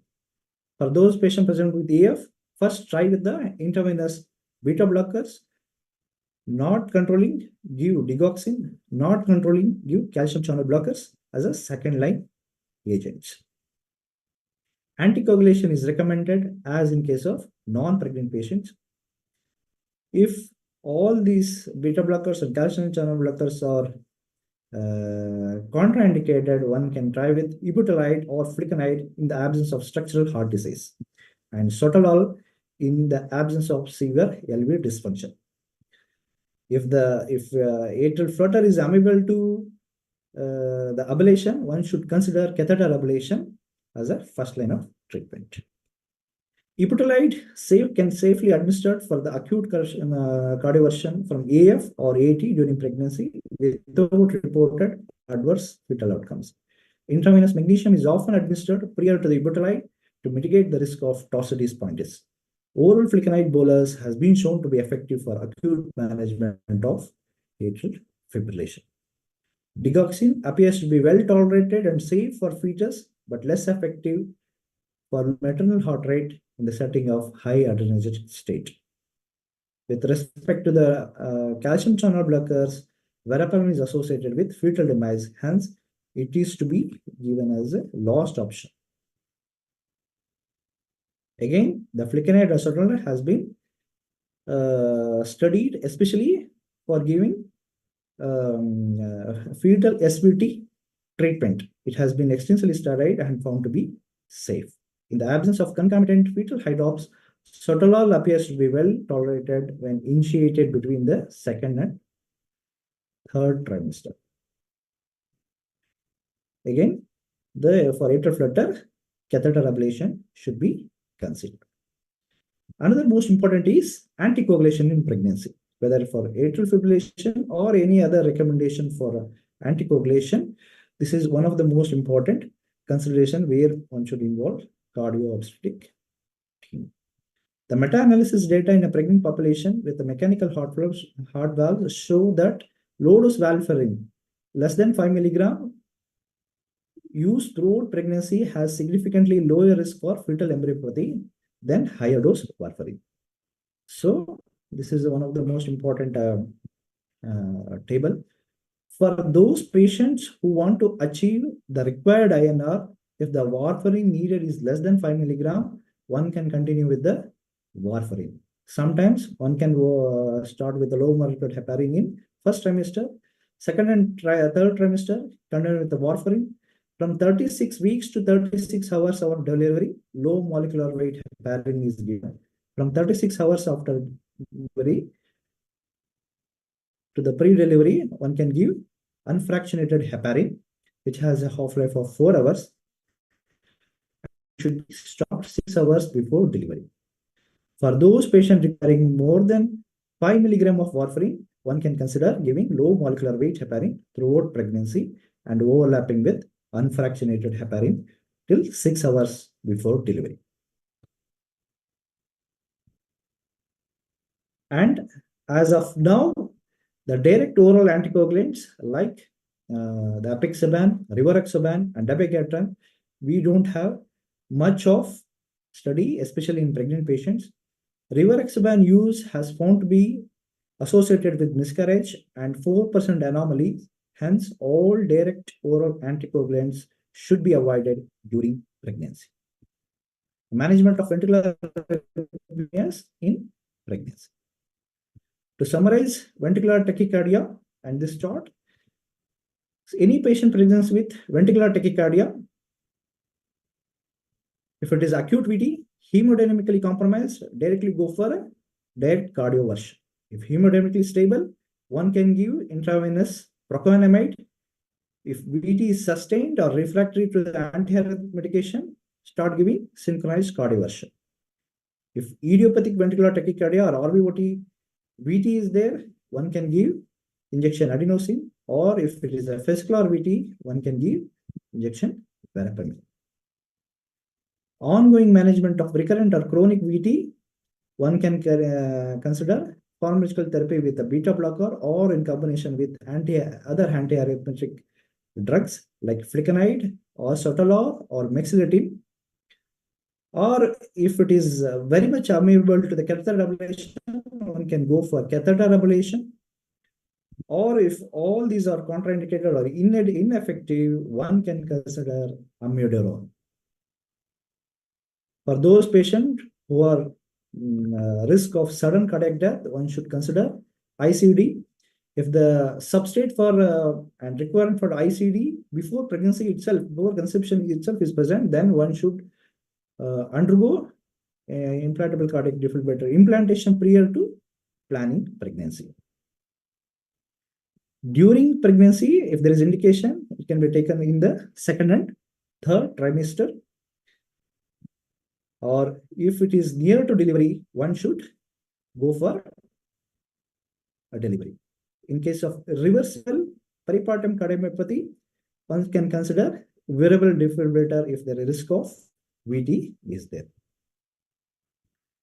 Another most important is considerations of amiodarone pregnancy.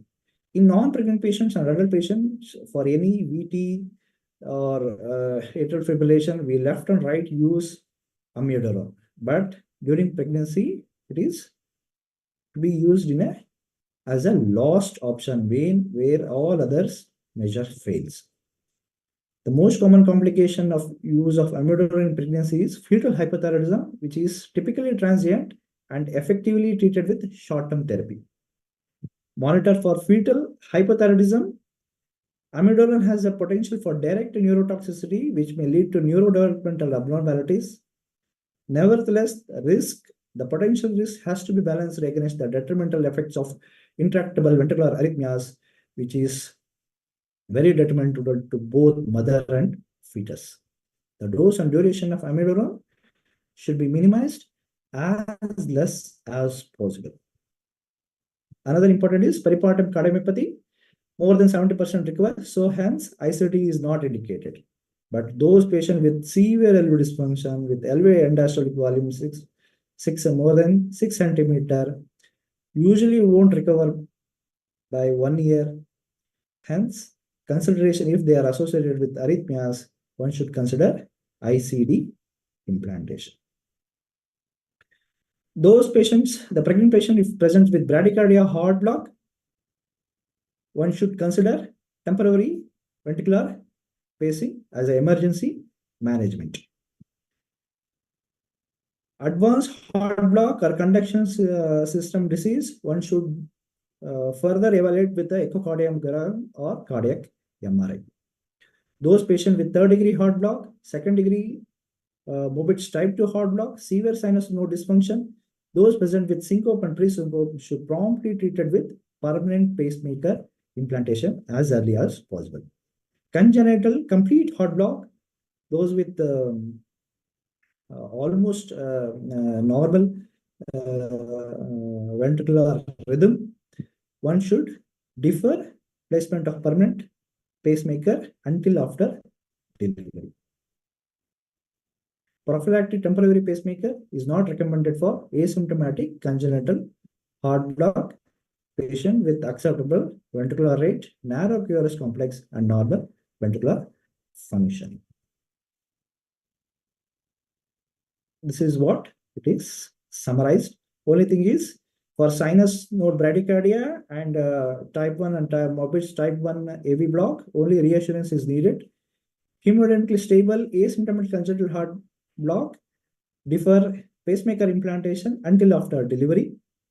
If there is a symptomatic severe bradycardia, one should consider permanent pacemaker implantation, bridging with temporary ventricular pacing. Use of gadolinium contrast is to be avoided during pregnancy. Permanent pacemaker implantation with modern technology, one can implant pacemaker with minimal fluoroscopy or no fluoroscopy. All hemodynamically significant bradycardia should be treated with TPA, temporary pacemaker. Another most important topic is cardiac arrest in pregnancy. How it differs from the resuscitation in cardiac arrest in normal adults. There are few differences.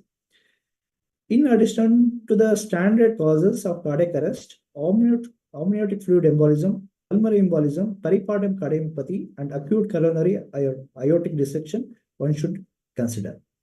In later stages of pregnancy, the uterus can reduce the venous return because of aortocaval compression, particularly in supine position, and sometimes it has been studied that it has been case reports that they will present with cardiac arrest, and prompt resuscitation with emergency cesarean section has found to be successful in resuscitation of both mother and fetus.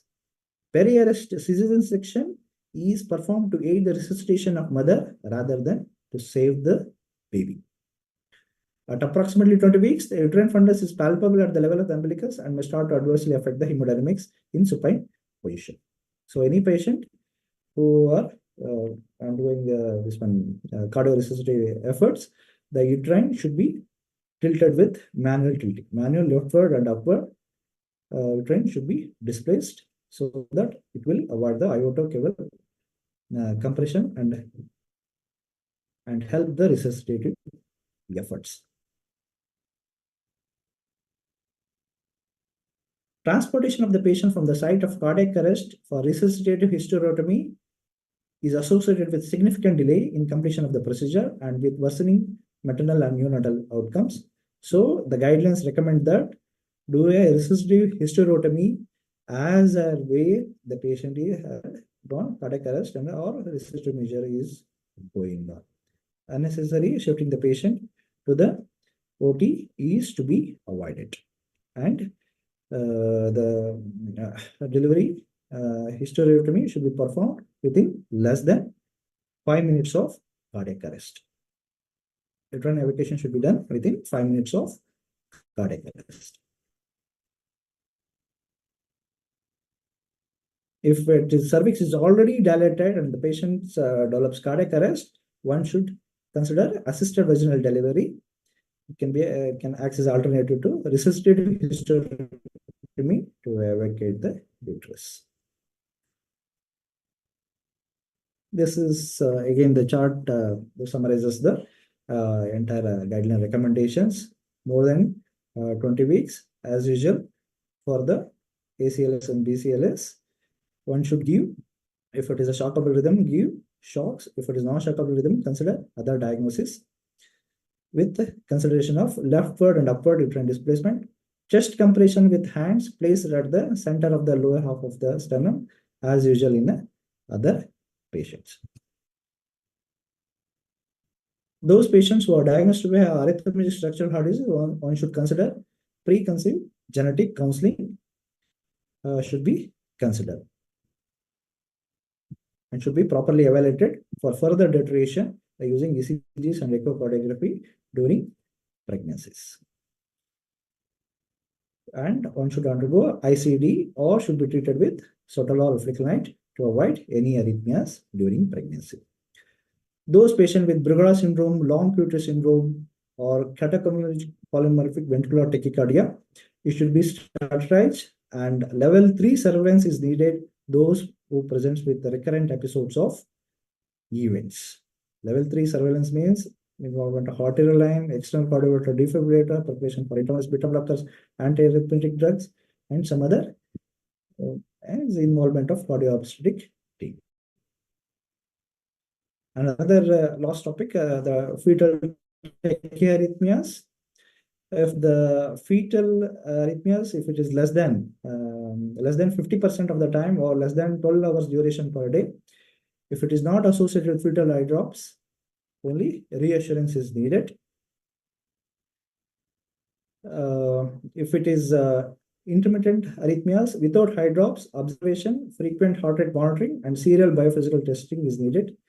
If it is incessant arrhythmias for more than 50% of times or more than 12 hours, one should consider, if it is a term, one should consider delivery immediately, or preterm, one should consider placental flecainide or sotalol, or in combination with digoxin, or transplantal administration of amiodarone or digoxin should be considered. Transplantal therapy with verapamil is potentially harmful. By this, I will end my topic. The most important take-home messages are PACs and PVCs are the most common arrhythmias in pregnancy. Hemodynamically, SVT and hemodynamically unstable SVT and VT should be aggressively treated to achieve the hemodynamic stability. Care of arrhythmias in pregnant patients should involve a multidisciplinary approach involving cardiologists, electrophysiologists, pediatric electrophysiologists, maternal and fetal medicine subspecialists, obstetricians, anesthesiologists, and neonatologists to optimize the outcome for both mother and fetus. Procedures such as catheter ablation and implantable devices, if indicated, one should consider. The most safe drugs are propranolol, metoprolol, nadolol during pregnancy. Even quinidine, sotalol, and digoxin is found to be safe. Please avoid atenolol at any cost. Thank you. Thank you for bearing with me. It's a vast topic.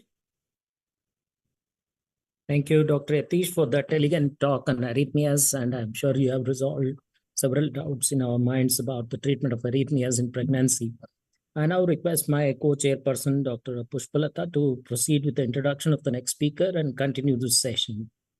Thanks a lot. I request Dr. Hema to just post the introduction of the next speaker, Dr. Shweta Naik, please. Yes, ma'am. Yes, I shall just share the screen.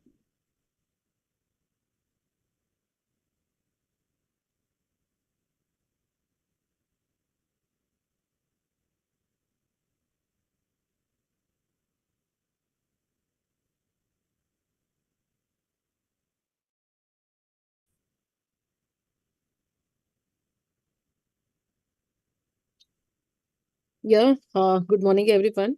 After 3 sessions of cardiology speaking on the core topics that are hampering the obstetric outcome when there is cardiac disease, we now have the 4th speaker for the day.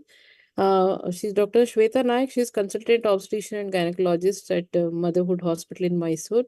And she has done her MBBS from WIMS Ballari, and she has done DNB from HM Hospital, Mysuru, and she has worked in various institutions at various capacities. And she has done her fellowship in USG and ERT clinic, which is adding a cap to her feather as for obstetrician with subspecialty training. So it's my privilege to introduce her and welcome to present our topic on newer iron molecules. Welcome, Dr. Shweta, and over to you.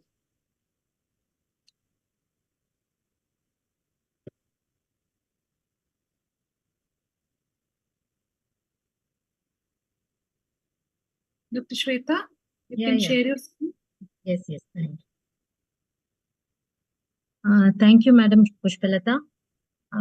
Very good afternoon to everyone. After listening to an informative and educative sessions by Dr. Sunil Kumar, Dr. Manjappa, and Dr. Yatish, it's my turn. And my presentation is a customary presentation from the MQ Pharma about their new iron molecule. Without wasting much time, let me just take you to the presentation itself.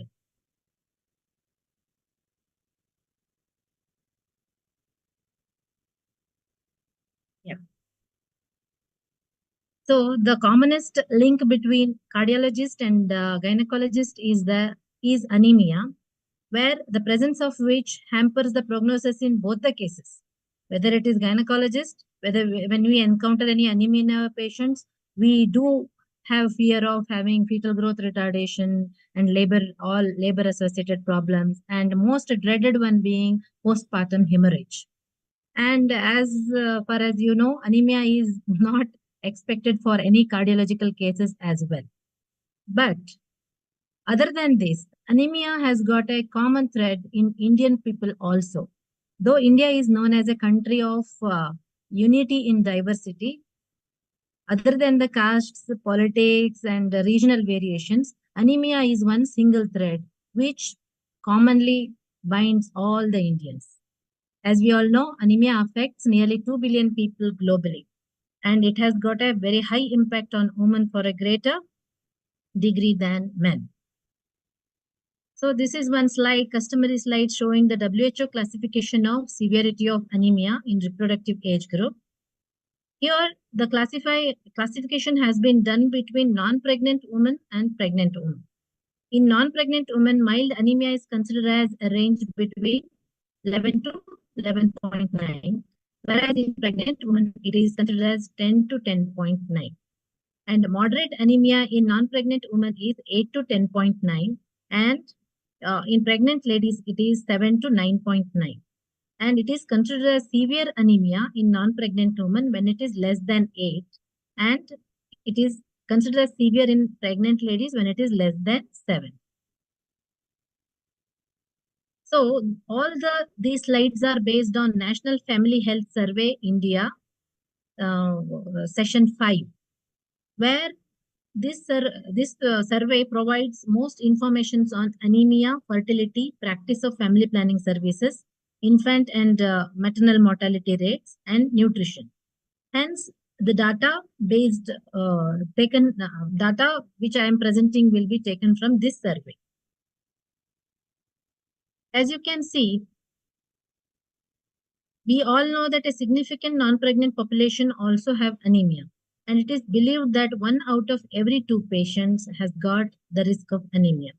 Here, what we can see is that even in non-pregnant, 57.2% people have anemia, whereas in pregnant ladies, it is around 52.20, where we can explain their anemia. But how to explain the occurrence of anemia in non-pregnant ladies?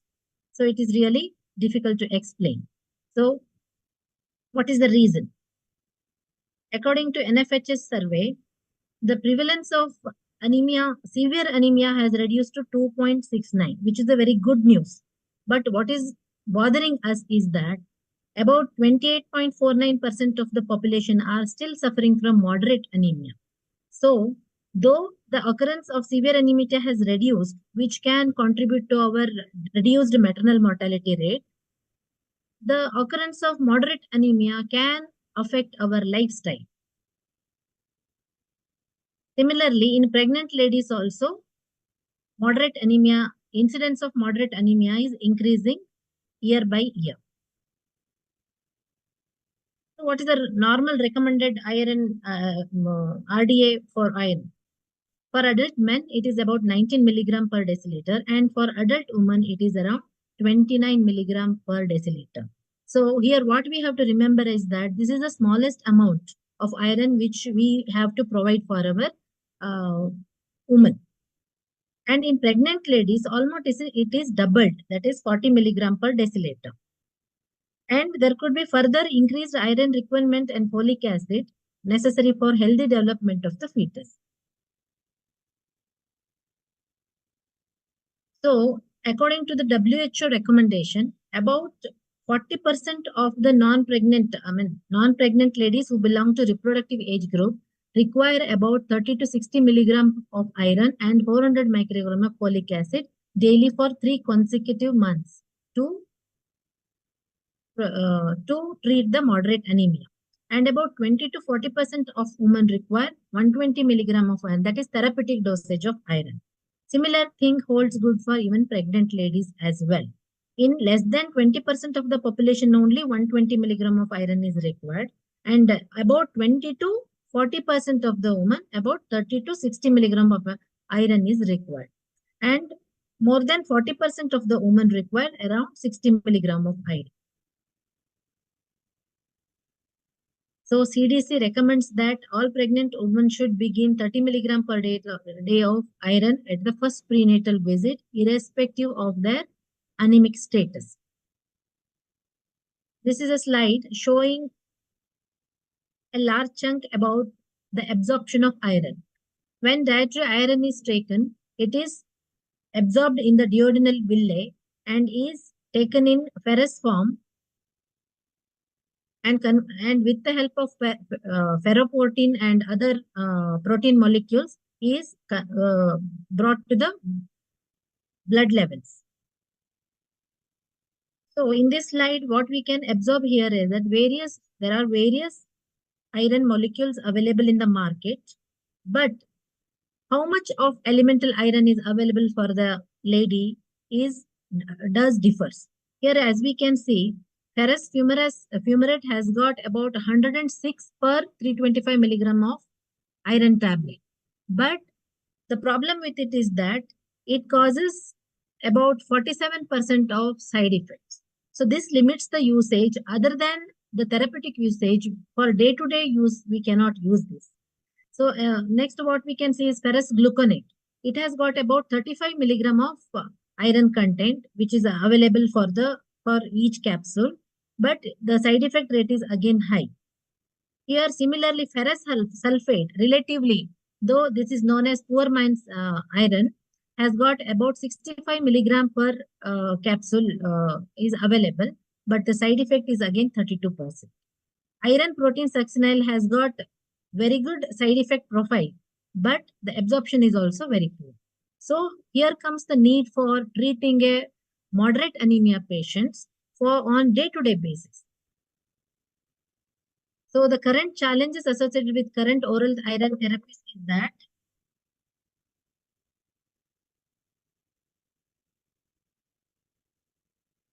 it should have less elemental iron, slower to restore iron levels, and it should be well tolerated and good compliance.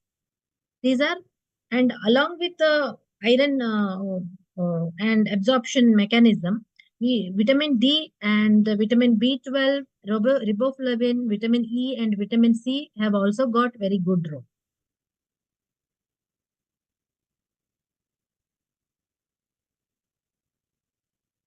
This is a study. So the increasing importance to consider managing anemia is beyond iron, and it includes the role of vitamin B12, vitamin D, vitamin C as well. So the oral iron therapy should have good absorption, low risk of GI adverse events, high elemental iron content. It should reduce the damage to gut microbiome. It should reduce exacerbation of any underlying tissues, gastrointestinal tissues, and it should not hamper gastrointestinal disease if any present. And it should also provide us with recommended this thing of vitamin B12, folic acid, and DNA synthesis, vitamin C, and vitamin D as well. So ferric maltol is the molecule. It has a potential to be used as a first-line treatment in mild to moderate anemia.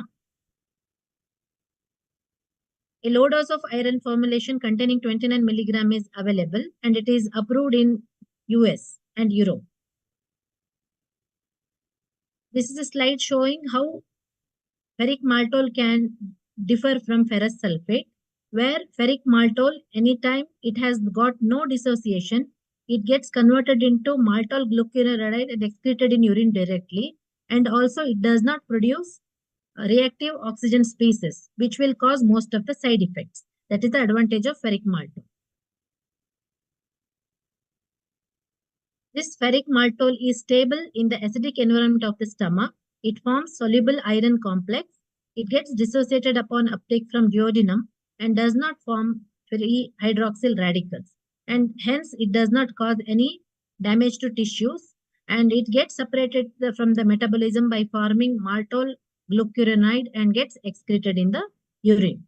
It has got less GI side effects and metallic taste. There are some studies conducted, though, which is on very small numbers, which are showing the efficacy of ferric maltol. It requires higher numbers to present it on other journals. Not here, the size sample is only 29, and it has found to be very effective in 3 months therapy. On a general note, it has caused increase in the hemoglobin to about 2.74 grams when compared to other molecules, which usually cause around 1 to 1.5 grams. So to summarize, anemia is a global concern. Of course, nowadays, mild to moderate anemia is similarly affecting the woman, and nutritional deficiencies have a big concern. Iron absorption is still a challenge, and conventional salts affect the absorption, and they have got less tolerability as well. With new forms of iron like ferric maltol, which is going to make a lot of difference in iron therapy. And iron uptake with ferric maltol is saturable, and it prevents the chance of iron low.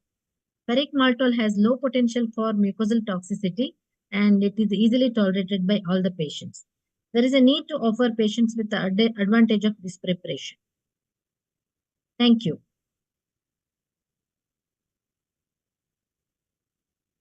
Thanks, Dr. Shweta, for the very descriptive presentation on anemia and pregnancy.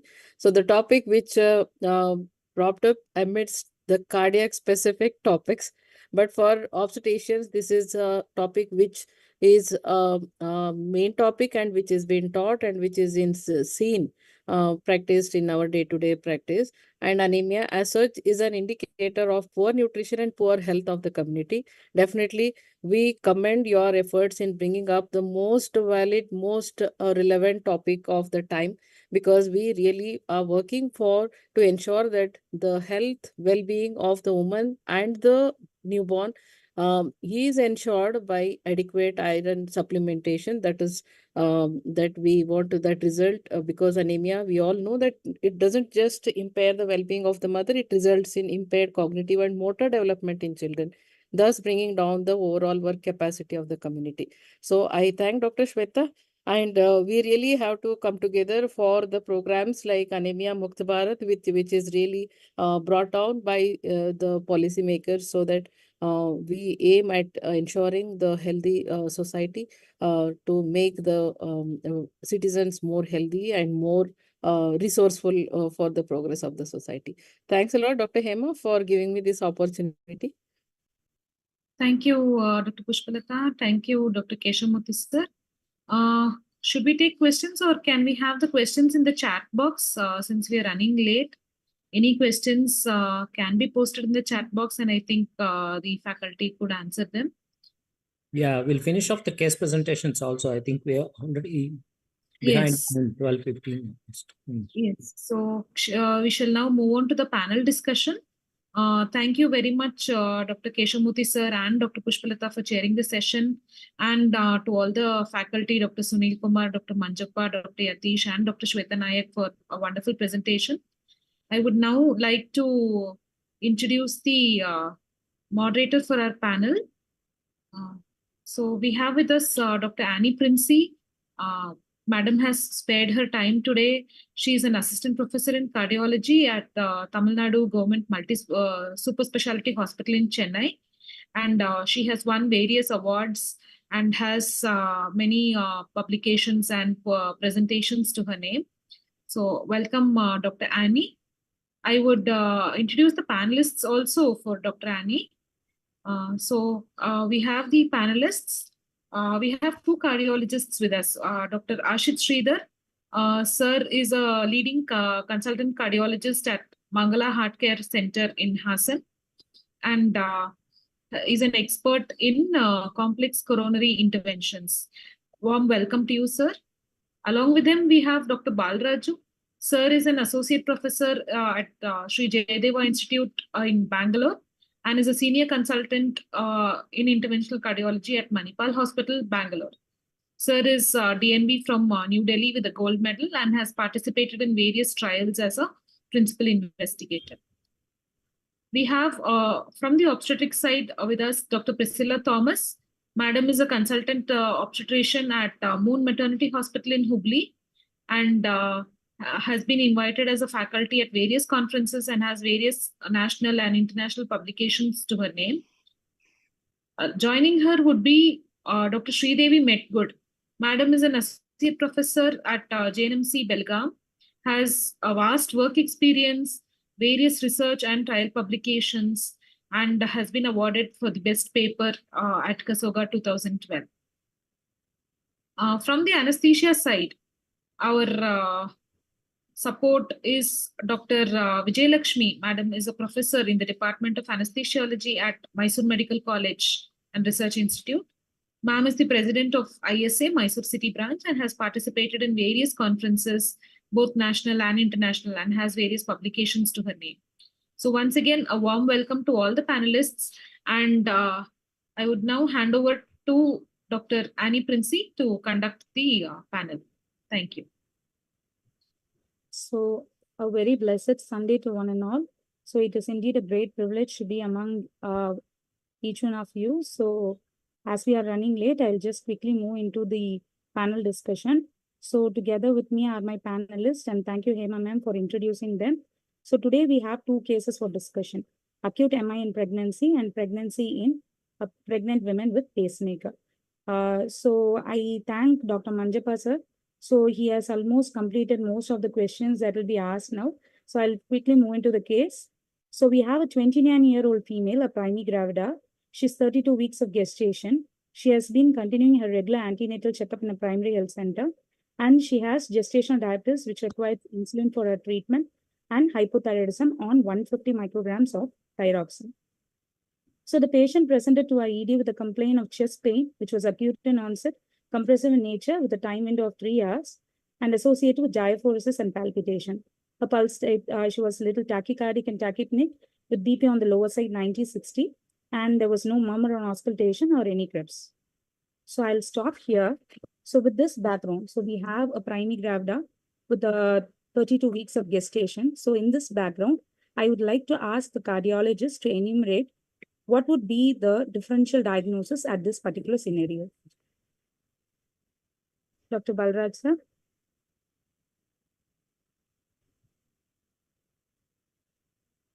Am I audible? Yes, ma'am, you're audible. Thank you. Or Ashish sir? Yes, I'm audible. Yes, yes, sir. Good evening, good afternoon, esteemed faculty. I will straight away jump to the question here. So if we have a 32-year-old pregnant female with an acute onset chest pain, of course, without any other thing, the first thing what we should be considering is an acute myocardial infarction for the prognosis it has. It has to be the first differential diagnosis what we should be looking at. Apart from the acute myocardial infarction or a pregnancy-associated myocardial infarction, that is what we would like to use the term now. We call it a pregnancy-associated myocardial infarction. The second thing would be an aortic dissection. Third thing would be acute pulmonary embolism, of course. And then comes all this, musculoskeletal disorders or esophageal reflux disorders. But the first three things should be pregnancy-associated myocardial infarction, acute aortic dissections, and acute pulmonary embolism. Thank you. Thank you so much, sir. So can you also enumerate the things that we need to do, sir? Can you come back again? First line investigations that need to be ordered. Of course, the first thing that should be done is an ECG to see if there is any ST elevation MI, or if there is any new onset Q waves or a left bundle branch block, or significant STT changes. That is the first thing what we should be looking at. Second thing is we should be looking at cardiac biomarkers. In pregnancy, the cardiac biomarkers, we have predominantly cardiac troponins and CKMB, of course. The CKMB has low sensitivity and specificity issues because of the pregnancy per se can lead to elevation of CKMBs, but cardiac troponins are still sensitive and very specific. However, in a setting of pre-eclampsia or eclampsia, the troponins can give a false positive, but the next should be the cardiac biomarkers. If the cardiac biomarkers is positive in a setting of pre-eclampsia or eclampsia, a serial monitoring, a HS-troponin to be monitored over a gap of 2 years, or a regular cardiac troponin to be monitored over a period of 6 hours is what we should be looking at, followed by, of course, an echocardiography. Echocardiography, what we should be looking at is any wall motion abnormalities, how is the LV ejection fraction, is there any other non-cardiac, non-myocardial infarction etiologies which could explain, for example, Takotsubo cardiomyopathy or stress cardiomyopathy, which is also common in pregnancy. And if there is any indication of acute valvular complications such as an acute mitral regurgitation, acute aortic regurgitation, to see if there is an aortic dissection or aortic regurgitation. These are the three things that we should be considering immediately. Thank you so much, sir. So this question I would like to ask to Sridevi ma'am. So ma'am, Yes. what is the most common cause of chest pain in a pregnant woman? So leave Yeah, so any woman coming to the antenatal clinic with evidence of chest pain, we usually think of the non-myocardial causes. But yeah, after listening to this webinar, I think, yes, we should consider the differential diagnosis of myocardial infarction. But in my practice, what I have seen so far, most commonly, it is the gastroesophageal reflux, ma'am. So most of the women, because of the high levels of progesterone in pregnancy, they tend to have gastroesophageal reflux, and most of them, they do respond to anti-acidity drugs, those kind of things. But yes, definitely, if it is an acute onset chest pain where the patient doesn't look to be having some benign cause, we should encourage them to go ahead with the evaluation for cardiac causes with an ECG, echo, and all the cardiac biomarkers. The other thing would be pre-eclampsia. I mean, imminent signs of eclampsia. Sometimes I have seen a couple of patients presenting with acute onset chest pain, and it was an imminent eclampsia. So we have considered those. And some cases like even peripartum cardiomyopathy, along with breathlessness, some of the patients have presented with chest pain. Yes. Very true, ma'am. So this is what has summarized. So the different diagnosis of chest pain. So we need to evaluate whether it is a stress, exertion, or during respiratory variation. So if it's going to be a test, we need to evaluate what is the character of the pain. If the steering, suspect aortic dissection, if ECG changes are there, consider acute coronary syndrome, pulmonary embolism. If it is associated to respiration, respiratory like pneumothorax, etc. So as madam has told, the most important cause is ERD, and you can say any time during pregnancy. But as Manjapa sir has told, cardiovascular causes like MS is more common during the third trimester. So I would like to to advise that this patient is examined for the third trimester, acute onset chest pain and a compressive nature. So the investigations, like as Balraj sir has told, ECG, biomarkers, where troponin is more important, D-minus, echo, and CT imaging can be done to arrive at the diagnosis. So now I'll go to the case. So this is the ECG of a patient. So here we see ST elevation anterior bleeds with reciprocal changes. So other investigation that was done was RBS was high, the hemoglobin was 9, HbA1c 7.2, and troponin was elevated. So now this brings us to what is called PAMI, pregnancy-associated myocardial infarction. So, sir, here I would like to ask Ashish sir, what would be the probable causes of this PAMI? So, pregnancy as a myocardial infarction, we can divide it into two groups. One is an obstructive coronary, and another is a non-obstructive coronary. In obstructive coronary, we have either an atherosclerotic plaque rupture causing either with a thrombotic or a non-thrombotic coronary occlusion, or it could be a spontaneous coronary artery dissection causing a complete obstruction of coronary. In a non-obstructive coronary flow, here also again, it could be a partially ruptured atherosclerotic plaque causing a partially occluding vessel with the thrombus, or it could be a SCAD, spontaneous coronary artery dissection causing a non-flow limiting occlusion, or it could be a coronary vasospasm. These are the two categories what we should be considered: obstructive, non-obstructive. In non-obstructive also we can have atherothrombotic coronary occlusion, or it could be SCAD, or it could be a simple coronary vasospasm. Of course, here also there is another entity called Takotsubo cardiomyopathy or stress cardiomyopathy, which also has to be considered. In obstructive forms, we have two things: atherosclerotic thromboembolic occlusion of coronaries, or it could be a SCAD, which is causing total occlusion of the coronaries due to a coronary artery dissection. Pregnancy being a hypercoagulable state, sometimes embolism from different cardiac chambers can also cause an embolic coronary occlusion causing an MI. Sometimes a paradoxical embolism from a lower leg venous system can cross over from right atrium to left atrium in a patient with an ESD or a PF4 during Valsalva, and these can also cause myocardial infarctions. Thank you so much, sir. So summarizing, as sir has told, it can be either an obstructive or a dissection and other causes. So as you see, the plaque erosion with atherothrombosis, it accounts to about 35 to 55%. So here I would like to stress that atheroembolism is still the most common, that is followed by SCAD. And then as sir has told, in situ thrombosis, embolic, coronary vasospasm, and tachycardia. So there's another question, like whether there is any clinical clue to differentiate these. So in case the patient gives a history of a SCAD, a marfan, a very high blood pressure, a fibromuscular dysplasia, other inflammatory diseases, sarcoidosis, substance abuse, these can raise a suspicion of SCAD. Also, even in the absence of anything else, SCAD should be suspected because 30 to 40% of acute MI occurs due to SCAD. So now moving into our case, so we did an echocardiogram. The patient showed a hyperkinesia of the anterior wall, anteroseptal, anterolateral segments, and the EF was 30%, moderate systolic dysfunction. There was a mild MR, no clot, no pericardial effusion. So we'll stop here again. So now I would like to bring the obstetrician to the scenario. So here we have 32 weeks pregnant women with acute myocardial infarction. So we still don't know the cause. No, so I call upon Sridevi ma'am, to give us what are the precautions that you would like to take to the cardiologist, what evaluations will be done at this present for the fetal and maternal safety. Okay, ma'am. So this patient, suspecting that it could be a myocardial infarction, we need to confirm the diagnosis with an ECG, echo, and the cardiac biomarkers. After we do that, then according to all the literature, the first thing that has to be done is a percutaneous coronary intervention. That's the one which is the standard of treatment for most of the cases of myocardial infarction in pregnancy. So I would discuss with the cardiologist. I would advise that also along with that, I would also do an ultrasound for the fetal viability to look at whether the fetus is viable or not. And if it is so, then I would consider giving antenatal corticosteroids. And after discussion with the cardiologist, I would advise or rather discuss and tell him to do a radial angio for this patient. Most of the times, most of these patients, they may require just a thrombus aspiration or just a balloon, POBA.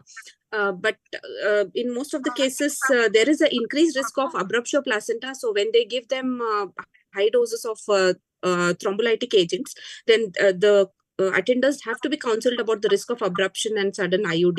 I would also plan for delivery as soon as possible because in our setting, we have a very good NICU backup. So even at a 32-week fetus would be salvageable. So in case there is requirement, then I would go ahead and deliver the patient. And adequate arrangement for blood and blood products also has to be done for this patient. Thank you so much, ma'am. So fetal assessment, a prior plan for delivery, reservation of the blood and blood products, anticipating complications. So this would be the obstetrician part of it. So let me just add on, ma'am. In the fetal evaluation, when we do an ultrasound, a fetal Doppler is also a requirement because that helps us to decide if in case we are delivering at the earliest, that gives us a good feedback to the neonatologist. So anticipating asphyxia in the neonate. So now I would like to ask the cardiologist. So here we have diagnosed the patient to be an acute myocardial infarctions. So what will be the line of management? What would you choose? A conservative thrombolysis or an invasive one? All right. So let me take this question. Yes, sir. Yes, sir. Sure. Yes. So here we have a female who is having an ST elevation MI, and hemodynamically she is a little bit unstable. The blood pressure is also on the lower side. The conservative strategy is restricted for non-ST segment elevation MI without high-risk factors. The high-risk factors being patient's hemodynamic stability, not having a refractory angina, electrically patient is stable, that is the patient doesn't have any arrhythmias, echo does not show any complications such as ischemic myocardial mitral regurgitation or a severe ventricular failure. If none of these high-risk features are there, in a STEMI, we can consider a conservative management. But otherwise, ST segment elevation MI and high-risk STEMI, just like any non-pregnant woman, the primary therapy to be offered is a primary coronary intervention. Now, which is the type of what is the type of coronary intervention? What we do depends on the angiographic findings. We would definitely take the patient to angiography as early as possible without wasting much of a time. As far as the what to say, whether it is a femoral angioplasty or a radial angioplasty, I'm a predominantly radial operator. 95% of our cases nowadays we do with the radial. But I think the literature shows that both in terms of the fetal radiation, the time taken for the procedure, and in pregnancies generally, the femoral approach is better. It is not due to it's mostly due to technical reasons because 30 to 40% of these patients will have SCAD.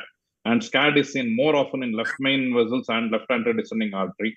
And when the radial guide engages, it's a very active engagement with abrupt engagement of left main. The spontaneous dissection might progress, might worsen. So from a pure technical point of view, we usually go from a femoral route and we do an angiography. If the angiography shows a totally occluding obstructive coronary flow, whether it is due to thrombus or dissection. In a thrombus, of course, the first thing would be to do a thrombus aspiration with or without a balloon angioplasty. If that is suffice, we generally want to defer stenting in pregnant females. But however, if you are unable to defer stenting, if the flow in the coronaries are not in the expected level, if there is no T3 flow achieved, then we would rather go ahead and put a drug-eluting stent. There was some amount of debate regarding a bare metal stent and a drug-eluting stent. But in the era of newer drug-eluting stents with the short-term antiplatelet needed, dual antiplatelet, it's what we call DAPT. A short DAPT is more than suffice in many of these newer generation drug-eluting stents. So if the thrombus aspiration and balloon angioplasty is not suffice to give a good T3 flow in the coronaries, we would still go ahead and deploy a drug-eluting stent. If the patient is having a SCAD or a spontaneous coronary dissection, now it becomes a little bit more difficult. In terms of the outcomes with the primary coronary intervention in SCAD, generally the results are not great. The mortality and the prognosis have not been significantly different in both stented and non-stented patients. However, the establishing T3 flow is of primary importance. Establishing a normal flow in coronary is of prime importance here.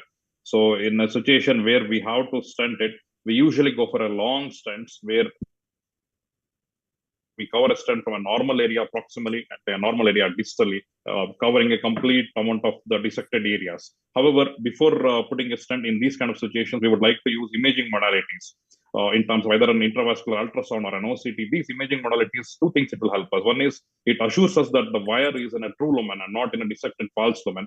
Second thing, it helps us in sizing and determining the normal areas where we want to stent from a normal to a normal area, so that the progression of dissection is kind of limited, or at least it is prevented. Another thing is that we generally use a cutting balloon here, where we try to cut open the dissected plaques and create a more and more dissection, so that the hematoma, either it is compressed or there will be re-entry from a dissected plaque. It's more of a technical point where you use a cutting balloon, open the dissected fragments or plaques, reduce the intramural hematoma, put a stent from normal area to normal area, establish a T3 flow. This is what we follow. If angiography doesn't show a flow limiting lesion, suppose there is a normal flow, but it is causing a 40-50% obstruction or 50-60% obstruction, in these kind of situations, we would manage them conservatively with anticoagulations and antiplatelets rather than stenting it. So thank you, sir. Ashik sir has finished everything. So here, I would like to just summarize the thrombolysis has been done in panel. So since atherosclerosis is a major cause, thrombolysis is not actually an absolute contraindication. Streptokinase can be used because it has a lower rate. Doctor has told, similar to any other non-pregnant, taking in primary birthday is the main thing.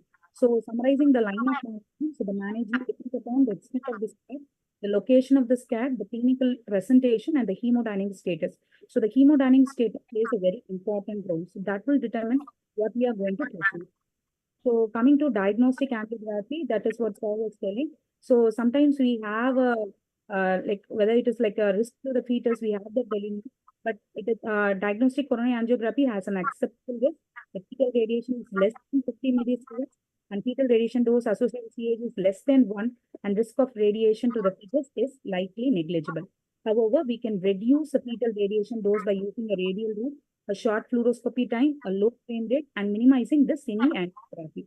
So to our patient, we loaded the patient, we gave anticoagulant, and we shifted her to the cath lab. So this was the coronary angiogram. So as all of us suspected, so this was a SCAD in the middle lady.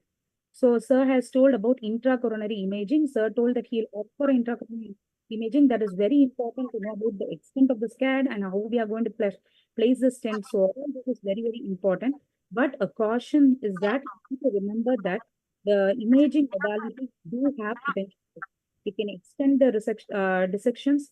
So guide catheter hydrogenic dissections can be caused. Catheter-induced occlusion can be caused.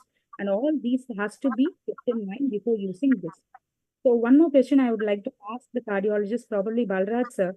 What is the role of CTVS here? When will you call a CT surgeon? CT surgeons are called when you are dealing with either a significant LM lesion or proximal vessel occlusion.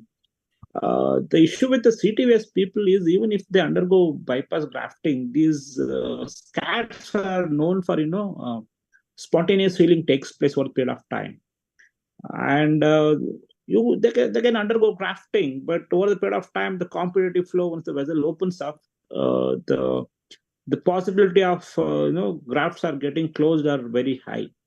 So until you're dealing with an life-threatening complication or hemodynamic complication or LM occlusion or maybe an LM dissection, usually we don't call for an CTVS opinion or a CTVS call in these kind of cases. Except for LM, I don't see any flowing vessels, whether the proximal LAD or proximal SIR. If the vessels are flowing at least timid 2 to 3 flow, I think over the period of time with an heparin and DAPT, the flow will get naturally, established, and intramural hematoma IMH will also come down.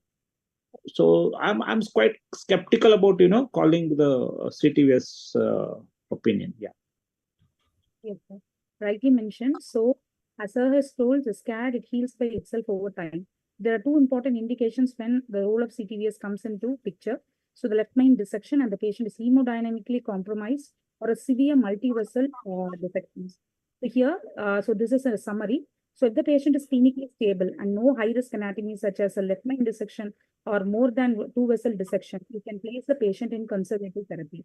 So if the patient is clinically stable with a left main and a severe proximal dissection, you can consider a CABG or as a conservative management. And if there's an ongoing ischemia or hemodynamic instability, so consider PCI or an urgent CABG. So this will be the management plan. So here we did a PCI to this patient. So there was a successful stenting with a TIM-free flow, and luckily, and post discharge, we followed up the patient for 34 weeks. She was asymptomatic. Repeat echo showed an improved LVEF of 45%. Medication she was on aspirin, clopidogrel, and atorvastatin. So now I would like the obstetricians to enumerate the effects on the fetus of the stent and also the statins. So ma'am, what would be your thoughts? So we are placing the patient having the stent inside. What would be the fetal outcome? One thing is, ma'am, during the procedure, the fetal heart rate monitoring should be done. Now, in this case, she was 32 weeks. So it's a viable fetus. And, in case of any hemodynamic instability leading to fetal distress, that would warrant immediate delivery. So a continuous fetal monitoring during the procedure. And once, like in your case, the procedure went well, the fetal heart rate being normal, it can be followed up with serial ultrasound, probably the fetal Doppler, to just check in that there is no resistance or there's no alteration in the fetal circulation. That is one thing. And regarding the medicines, we have very less literature in obstetrics regarding statins, use of statins. Aspirin, clopidogrel, they're all well safe in pregnancies and they don't have any fetal effects. And like Sir did mention about the bare metal stents and the DES stents, in our OBG literatures, we do not have much literature regarding the effects of stunts. And in all the cardiology papers, it does says that the bare metal stents are effective. But then in this case, she is near term, 32 weeks delivery. The effect of DES stents on the fetus is little less rare. So whatever is best for the patient would be a DES stents as the cardiologist would suggest it. Thank you, ma'am. So, like the effect of stents. So, anti-proliferative drugs used for coating the stents, they are relatively safe because only a small quantity of it is released. So, there's only a local effect and no systemic effect on the fetus. So, similarly, there is a paradigm shift in the use of statins in pregnancy. So, this is one study which shows that the overall treatment with statins during pregnancy is not associated with increased risk of congenital anomalies. So previously, statins was a category X drug and it was contraindicated during pregnancy. But as we all discussed, there is an increase in coronary artery disease during pregnancy and CAD causes more mortality, maternal mortality, and therefore statins can be given during pregnancy. So coming to the antenatal follow-up, the patient has to be actively monitored. In third trimester, the anesthetist comes into the picture. And as Manjapa sir has told, 2 to 3 weeks, it is very important that we delay the pregnancy because we can manage and stabilize the patient. So here I come back to my place. We had a multidisciplinary team approach and the patient was admitted at 36 weeks. We did a re-evaluation echo and as I mentioned, there was a mild hypokinesia. There was improvement in the LV function to 45%. There was only a trivial MR.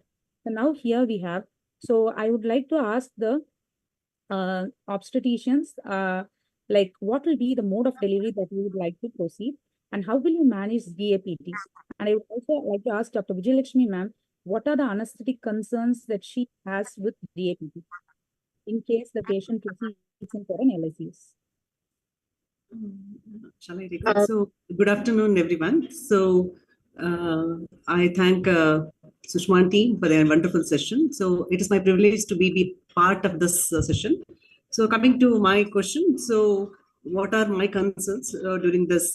In this case scenario, our parturient who is on dual antiplatelet therapy, she has posted for elective vaginal delivery as per this case report. So if at all, if it is for elective vaginal delivery, as per the recommendations, the dual antiplatelet therapy to be converted to single antiplatelet therapy by stopping the clopidogrel 7 days prior to the labor, induction of the labor, and continuing the aspirin. So as we have stopped the clopidogrel and continuing the aspirin, now we can definitely she is the case for the labor analgesia. So labor analgesia is definitely indicated in this parturient in order to control the increase in the heart rate and also to control the blood pressure, which are as because of increased sympathetic stimulation in response to labor pain. So controlling the heart rate is much important here because the increase in the heart rate affects both the fetus by affecting the uteroplacental blood flow, and also it is very detrimental for mother. So because the heart rate is the one thing which comes under both demand and supply. So increasing the heart rate increases the demand by increasing the myocardial contractility. At the same time, it decreases the supply by decreasing the diastolic filling time, thereby diastolic volume. So coronary perfusion will get affected. So controlling the heart rate during the labor is at most. So for that, it is definitely this parturient is definitely case for labor analgesia. And regarding the labor analgesia, our choice of labor analgesia for this patient is continuous epidural with intermittent boluses. So that is preferred technique. So here the continuous epidural injection with so very low concentration of local anesthetics. That is usually what we prefer is 0.0625% to 0.125% of either bupivacaine or levobupivacaine or ropivacaine, along with fentanyl 2 microgram per ml. So at a rate of 8 to 15 ml per hour, it will be given as a continuous epidural infusion. So this will be usually followed by intermittent bolus of 5 to 10 ml of the same mixture. So whenever it is required in order to overcome the breakthrough pain. So this there are certain advancement in the maintenance of this labor analgesia. So these are like, so patient control epiduralgesia we do have. So where the patient herself controls her pain. So whenever it is required. And we have a programmed intermittent epidural boluses, and also so computer integrated program, patient control epidural analgesia. It is a novel delivery system in which so this computer automatically adjusts the background of infusion rate. Suppose, if it is definitely based on the parturient demand. So suppose in the previous hour only when parturient demands only for once, so the infusion rate will be just 5 ml per hour. If she takes 2 times, if it is there any record that she has taken 2 boluses, so then it will be increased to 10 ml. So the computer itself adjusts the infusion rate. This is one thing. So that is called a CIPCA, that is computer integrated patient control epidural analgesia. So this is regarding when the parturient is posted for elective vaginal delivery. Suppose the same parturient has come for emergency vaginal delivery, which is not planned. So since this parturient is on dual antiplatelet therapy, here there is no scope for regional anesthetic technique even for the labor analgesia. It is contraindicated because of concerns regarding dual antiplatelet therapy. So in this case, we should definitely plan for non-regional pharmacological labor analgesia like inhalation agents like Entonox. So it is the good old drug. So it is 50% nitrous oxide, 50% oxygen. So the parturient has to inhale, anticipating her contractions at least 50 to 30 seconds before her contractions. Another important and another very commonly used is Sevenox, that is the mixture of oxygen and sevoflurane at the percentage of 0.8%. Sevoflurane at 0.8% is being used for a very good labor pain relief. So apart from inhalation agents, systemic analgesic like remifentanil, fentanyl opioids, especially the remifentanil. So it is a very short, ultra short acting. So it is used because of its rapid action and the short duration of action. It is used as a patient-controlled intravenous analgesia at the dose of 0.25 microgram per kg body weight with the locking period of 2 minutes over the background of infusion of 0.025 to 0.1 microgram per kg. This is regarding the labor analgesia. When this patient, the same patient, if she lands up with failed induction coming for the emergency LSCS, so if it is patient is on dual antiplatelet therapy, there is no question of again regional anesthesia. We would like to go for general endotracheal anesthesia with rapid sequence induction with the most like etomidate and rocuronium. And if at all, if this patient comes for elective cesarean section, that means that clopidogrel has been stopped earlier, 7 days earlier. So then we can still go for regional anesthesia technique like sequential combined spinal epidural. So where we use very low dose of intrathecal opioids and very low dose of intrathecal local anesthetics like bupivacaine with intrathecal opioid. So this is the preferred technique. So, and the monitoring during the anesthesia is at most, important, whether it is for labor analgesia or for the section. So we need to monitor intensively these patients. So they need IABP, so beat to beat variations in the blood pressure to be monitored, the heart rate. So our goal is to maintain the heart rate.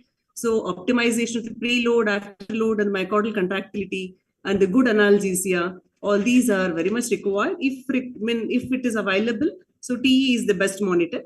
So and meticulous management of the fluid status is very, very important because there will be in the edge slight increase in the preload will end up with pulmonary edema. So that is also very judicial management of the fluid is also very important. Thank you, ma'am. That was a beautiful elaboration. So summarizing it, so the optimal mode of delivery depends upon the patient's cardiac functions and presence of concurrent conditions like associated malformations or aortopathies, etc., which would have been associated with coronary dissection. So if the patient is a hemodynamically stable one, recovered cardiac function, assisted vaginal is advised, and the patient is unstable hemodynamics and high-risk obstetric indications or high-risk patients, cesarean can be done. So coming to peripartum antiplatelet management, which Madam has elaborated, clopidogrel can be stopped 5 days prior to elective LSCS, but low-dose aspirin can be continued So the duration can be shortened up to 4 weeks, particularly if there's a large thrombotic burden. Delivery may be postponed to 2 weeks post-MI. And in patients with pregnancy that was not undergone a stent, SABT is recommended. So to coming to this patient, she was admitted at 36 weeks. She was in IHA function class 1 with a EF of 45%. She was delivered vaginally. She had an extended ICU care for monitoring, and patient was asymptomatic upon discharge and follow-up. So then the patient was advised to come for periodic follow-up until 6 weeks. She was referred to cardiology for registration and follow-up with the cardiologist. The medications patient was on aspirin, clopidogrel, and atorvastatin. Now the patient, before leaving, she wants to know whether she can have a subsequent pregnancy. So now I ask the obstetricians, Priscilla ma'am and Sridevi ma'am, what is the contraception that you would advise to this patient and whether she can undergo a subsequent pregnancy? Yes, she should be given a chance for a subsequent pregnancy, but then yes, there should be minimal gapping of 3 to 4 years. The contraception that she can be eligible is non-hormonal methods, because the hormonal contraceptives or the injections, DMPS, are absolute contraindication because of the high estrogen and progesterone status, which can lead to embolism. So the most common used non-hormonal methods would be a copper T insertion. Now that we have the multi-load devices which come with very less side effects, so that would be the safest contraception that we can offer her. Yes, ma'am. Absolutely. Yeah, and also because the patient would be on anticoagulants, there is a risk of menorrhagia in these patients when we're using a copper T or other methods, barrier methods or something like that. So another option would be to give a LNG IUS that would act locally, so without any systemic side effects of progesterone. So even LNG IUS can be considered for a contraception purpose in such patients. Thank you so much, ma'am. Yeah. So your opinion on subsequent pregnancy, ma'am? If her hemodynamic status remains normal and her stent remains, active, there is no shifts in the stent or yes, she can have a planned pregnancy with a proper prior preconceptional cardiac evaluation.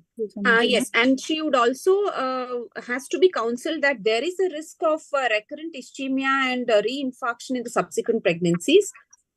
And in case she is on statins and she conceives accidentally, there is no need to terminate the pregnancy, the subsequent pregnancy.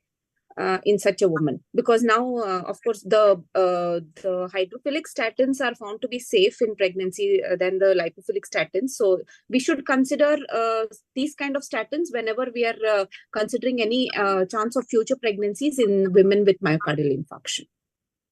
Thank you, ma'am. Rightly said.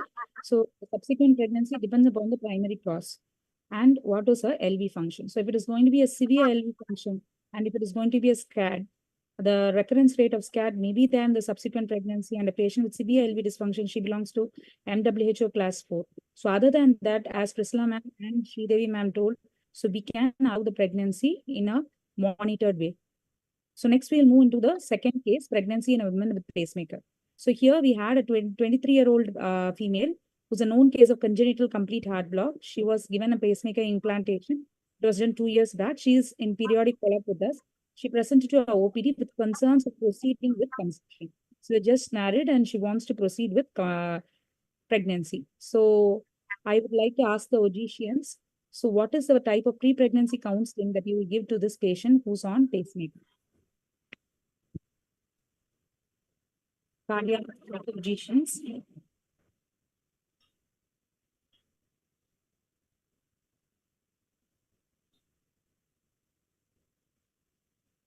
Am I audible?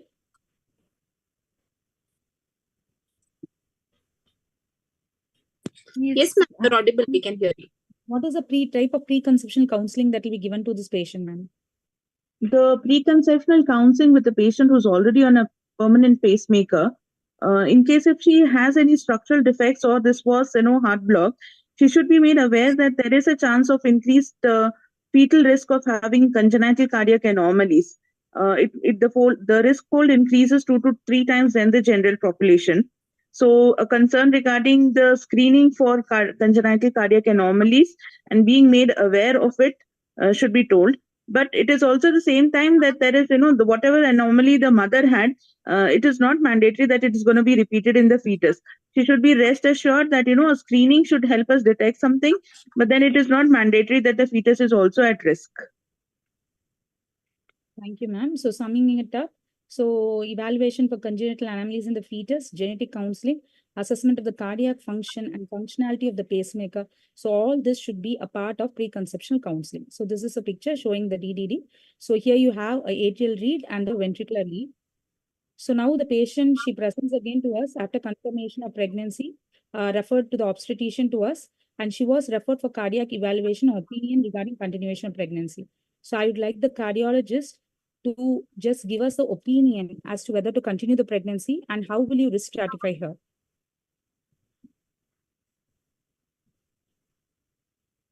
Dr. Balraj, sir? Yeah.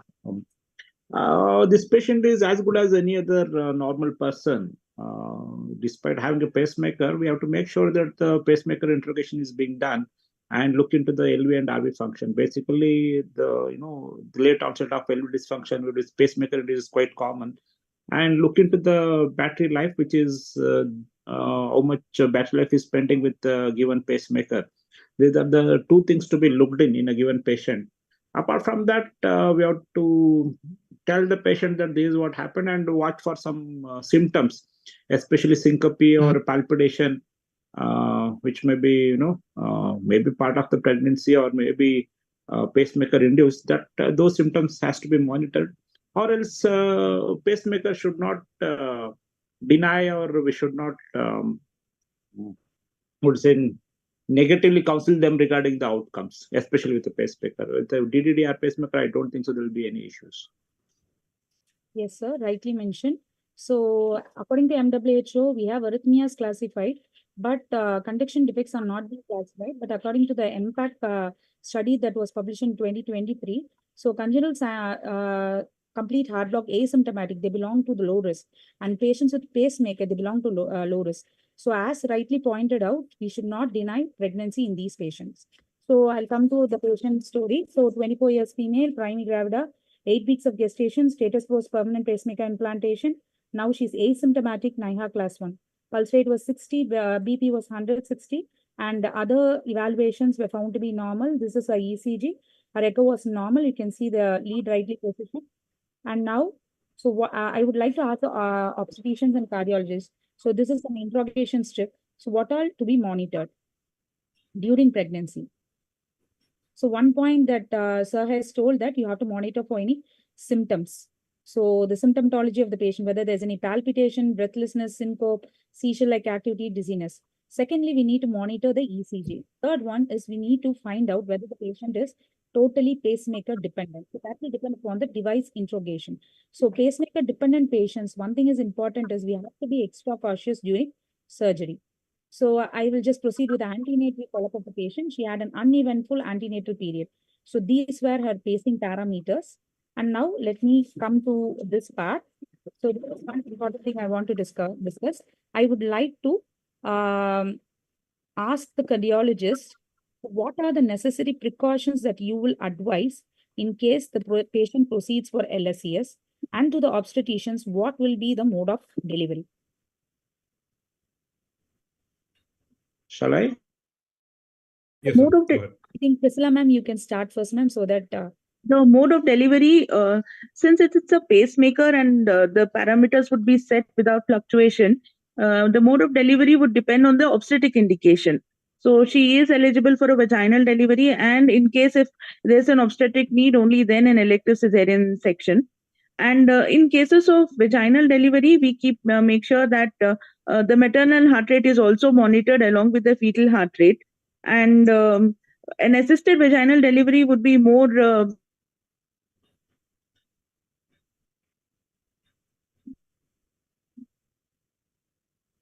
first to avoid the extra stress of generally obstetricians, we do use cautery, and most of the time we use a monopolar cautery in cesarean section. So in a case of permanent pacemaker, it is always advisable that we change over to a bipolar cautery and give a concern to us where is the patient plate attached. I think this is the special care that we take when we have a case of pacemaker, and keep our. If the patient dependency is high on the pacemaker, better you go to VVO mode, bring the guy, plan your procedure, make it elective procedure, bring the technician, change to asynchronous continuous spacing VVO mode, and do the surgery. When the surgery is done, you go back to the previous mode. One second.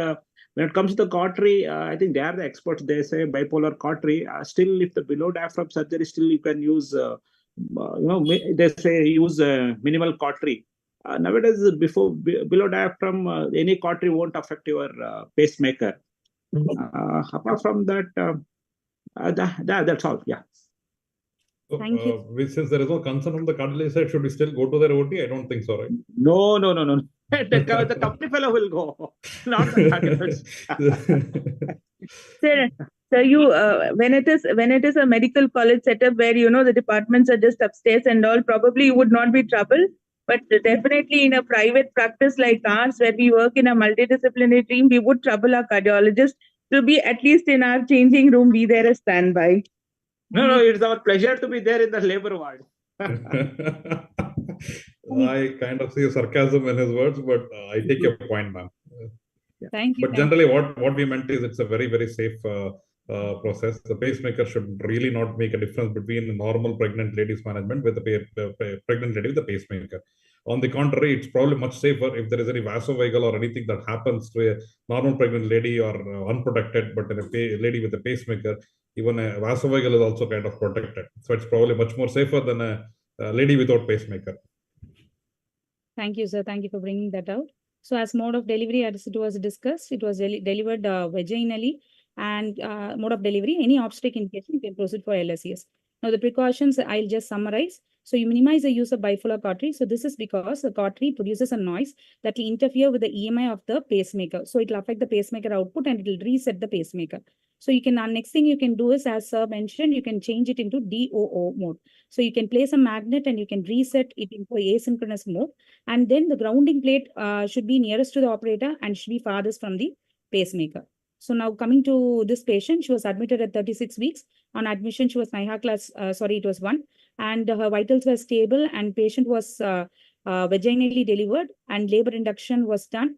Planned for a vaginal delivery. Labor induction was done, but it failed, and so she was taken up for LSES. So the cardio team, as madam wanted, we were present with during the LSES.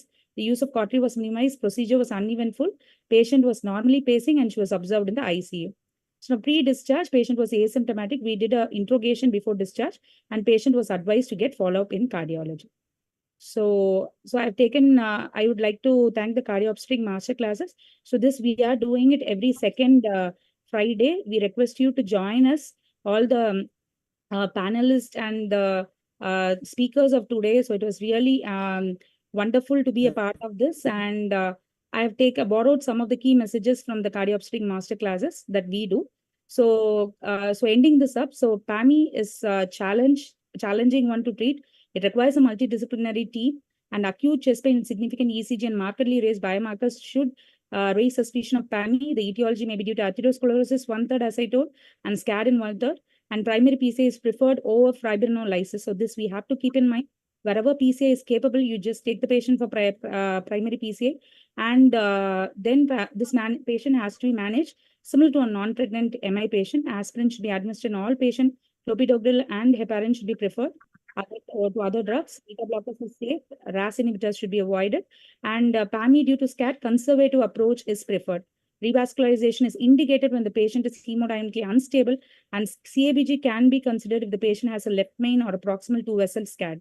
And DAPT with aspirin clopidogrel can be continued during PCI, those who have undergone PCI, SAPT if no PCI, and postpone the delivery at least 2 weeks post-MI whenever possible.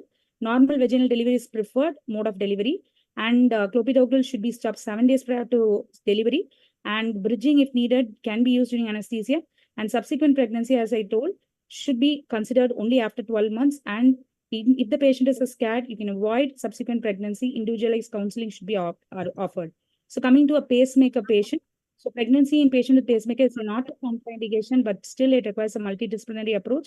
Normal physiological changes in pregnancy may necessitate antenatal pacemaker adjustment. Pacemaker dependency should be recognized early in pregnancy. That will help us to plan, and periodic follow-up is necessary. And the route of delivery is generally based on obstetric indication. During surgery, bipolar cautery should be used to reduce electromagnetic interferences, and grounding pads should be placed far away. Following pregnancy, so you need to follow up the patient. You have to make sure that the baseline cardiac status and the pacemaker settings are adjusted accordingly. So this brings an end to our panel discussion. I thank one and all. Thank you, and ma'am, that was a good discussion. Thank you. Thank you. Thank you, Dr. Annie Princey, for a wonderful panel discussion, and a large, warm thank you to all the panelists also, Dr. Ashit, Dr. Priscilla Thomas, Dr. Vijay Lakshmi, ma'am, and all the other panelists for making this panel a successful one. Dr. Balraj sir, as well as Dr. Sridevi Medkud ma'am, you made time, and I know the proceedings overshot the time, but still we managed to have a very fruitful discussion.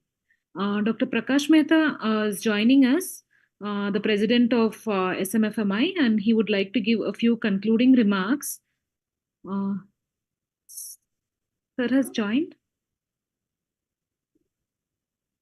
Meanwhile, before Sir joins, and indeed it was a great extensive panel discussions on the rare topics which are most often not covered, especially the pacemakers and the MI and IHDs.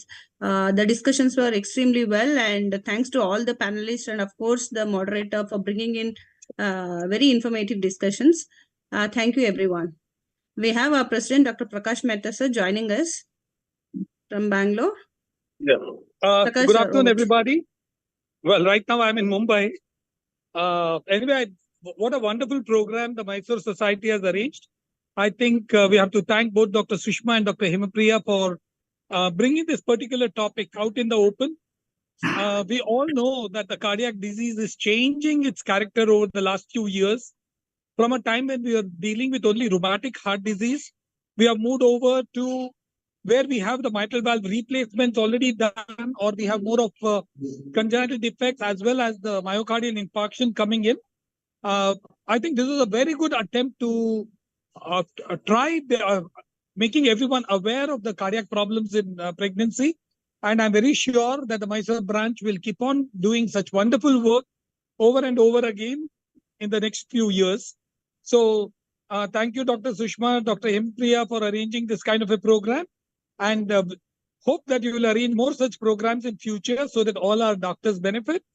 And thank you very much for inviting me to be a part of this program. Thank you. Thank you. Thank you so much, sir. Sir has always been a mastermind behind all our ventures. And thank you for all your encouraging words, sir. And definitely we will follow your advice and follow your path. Thank you so much. Over Thank to you. Hema. Thank you, sir, for your encouraging words. You have always been a mentor for us and guide us always. So please continue to do that, sir. And I would like to thank all our faculty who joined us today. Our chief guest, Dr. Charmila Madam, guest of honor, Dr. Kasturi Donimat, for their encouraging words. Our chairpersons, Dr. Keshamurthy sir and Dr. Pushpalata, who did a wonderful job of moderating the sessions, as well as all our speakers, Dr. Sunil Kumar, Dr. Manjappa, Dr. Yatish, and Dr. Shweta Nayak. Our panelists, moderator, Dr. Annie Princey, at the last moment, she put up 2 wonderful cases, and we had a very enlightening discussion with the panel. And all our panelists, Dr. Vijay Lakshmi ma'am, Dr. Priscilla Thomas, Dr. Sridevi ma'am, Dr. Ashit, and Dr. Balraj, for contributing their valuable inputs. I would also like to thank all our audience, our students, our postgraduates who have been religiously attending our series of webinars. And finally, the MCure Inventia division, who provided us with the technical support, the RX events, who have provided the platform and who have organized this event seamlessly throughout the 2 months. And we have had wonderful feedback from our students as well as our colleagues. And all the videos are there on YouTube. The recordings are available on YouTube, so everybody can make the most of this. So thank you very much. And we would like to conclude the session here. Sushma, any closing remarks you have? Yeah, at this tenure, we sincerely thank especially Mehta sir and our parent organization of SMFMI and my fellow colleagues, and the very active Hemapriya being the secretary and a team of EC members. And of course, our big venture of inviting other specialty, primarily all the senior cardiologists who have been part of our 3 webinar series over 2 months. We have had a great discussions from the early trimester cardiac complications to the second trimester labor, and of course the today's crisis discussions. And each sessions, the very senior and eminent faculties are being part of our webinar series, and all the sessions have been thoroughly enlightening, and it has added a lot of inputs and knowledge into the obstetric practice. And we really wish to have a continuous sessions in similar way with other specialties.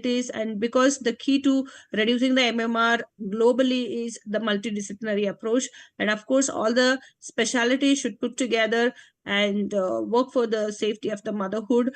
And we look forward to enhanced supports, and it's a great gratitude from our Society of SMFMI Mysuru chapter. And we sincerely thank all the people who have been part of our webinar series, from the technical team to all the faculties and every person's, our own members, for being the great support to all of us. And we wish to continue several webinars and of course the CMEs in our subsequent days. Thank you everyone for joining us and for being the great force of encouragement for all of us. Thank you. Thank you. Thank you, Sushma ma'am and Hema ma'am, for this opportunity. Thank you all. Thank you. Thank you so much. Thank you. Recording stopped.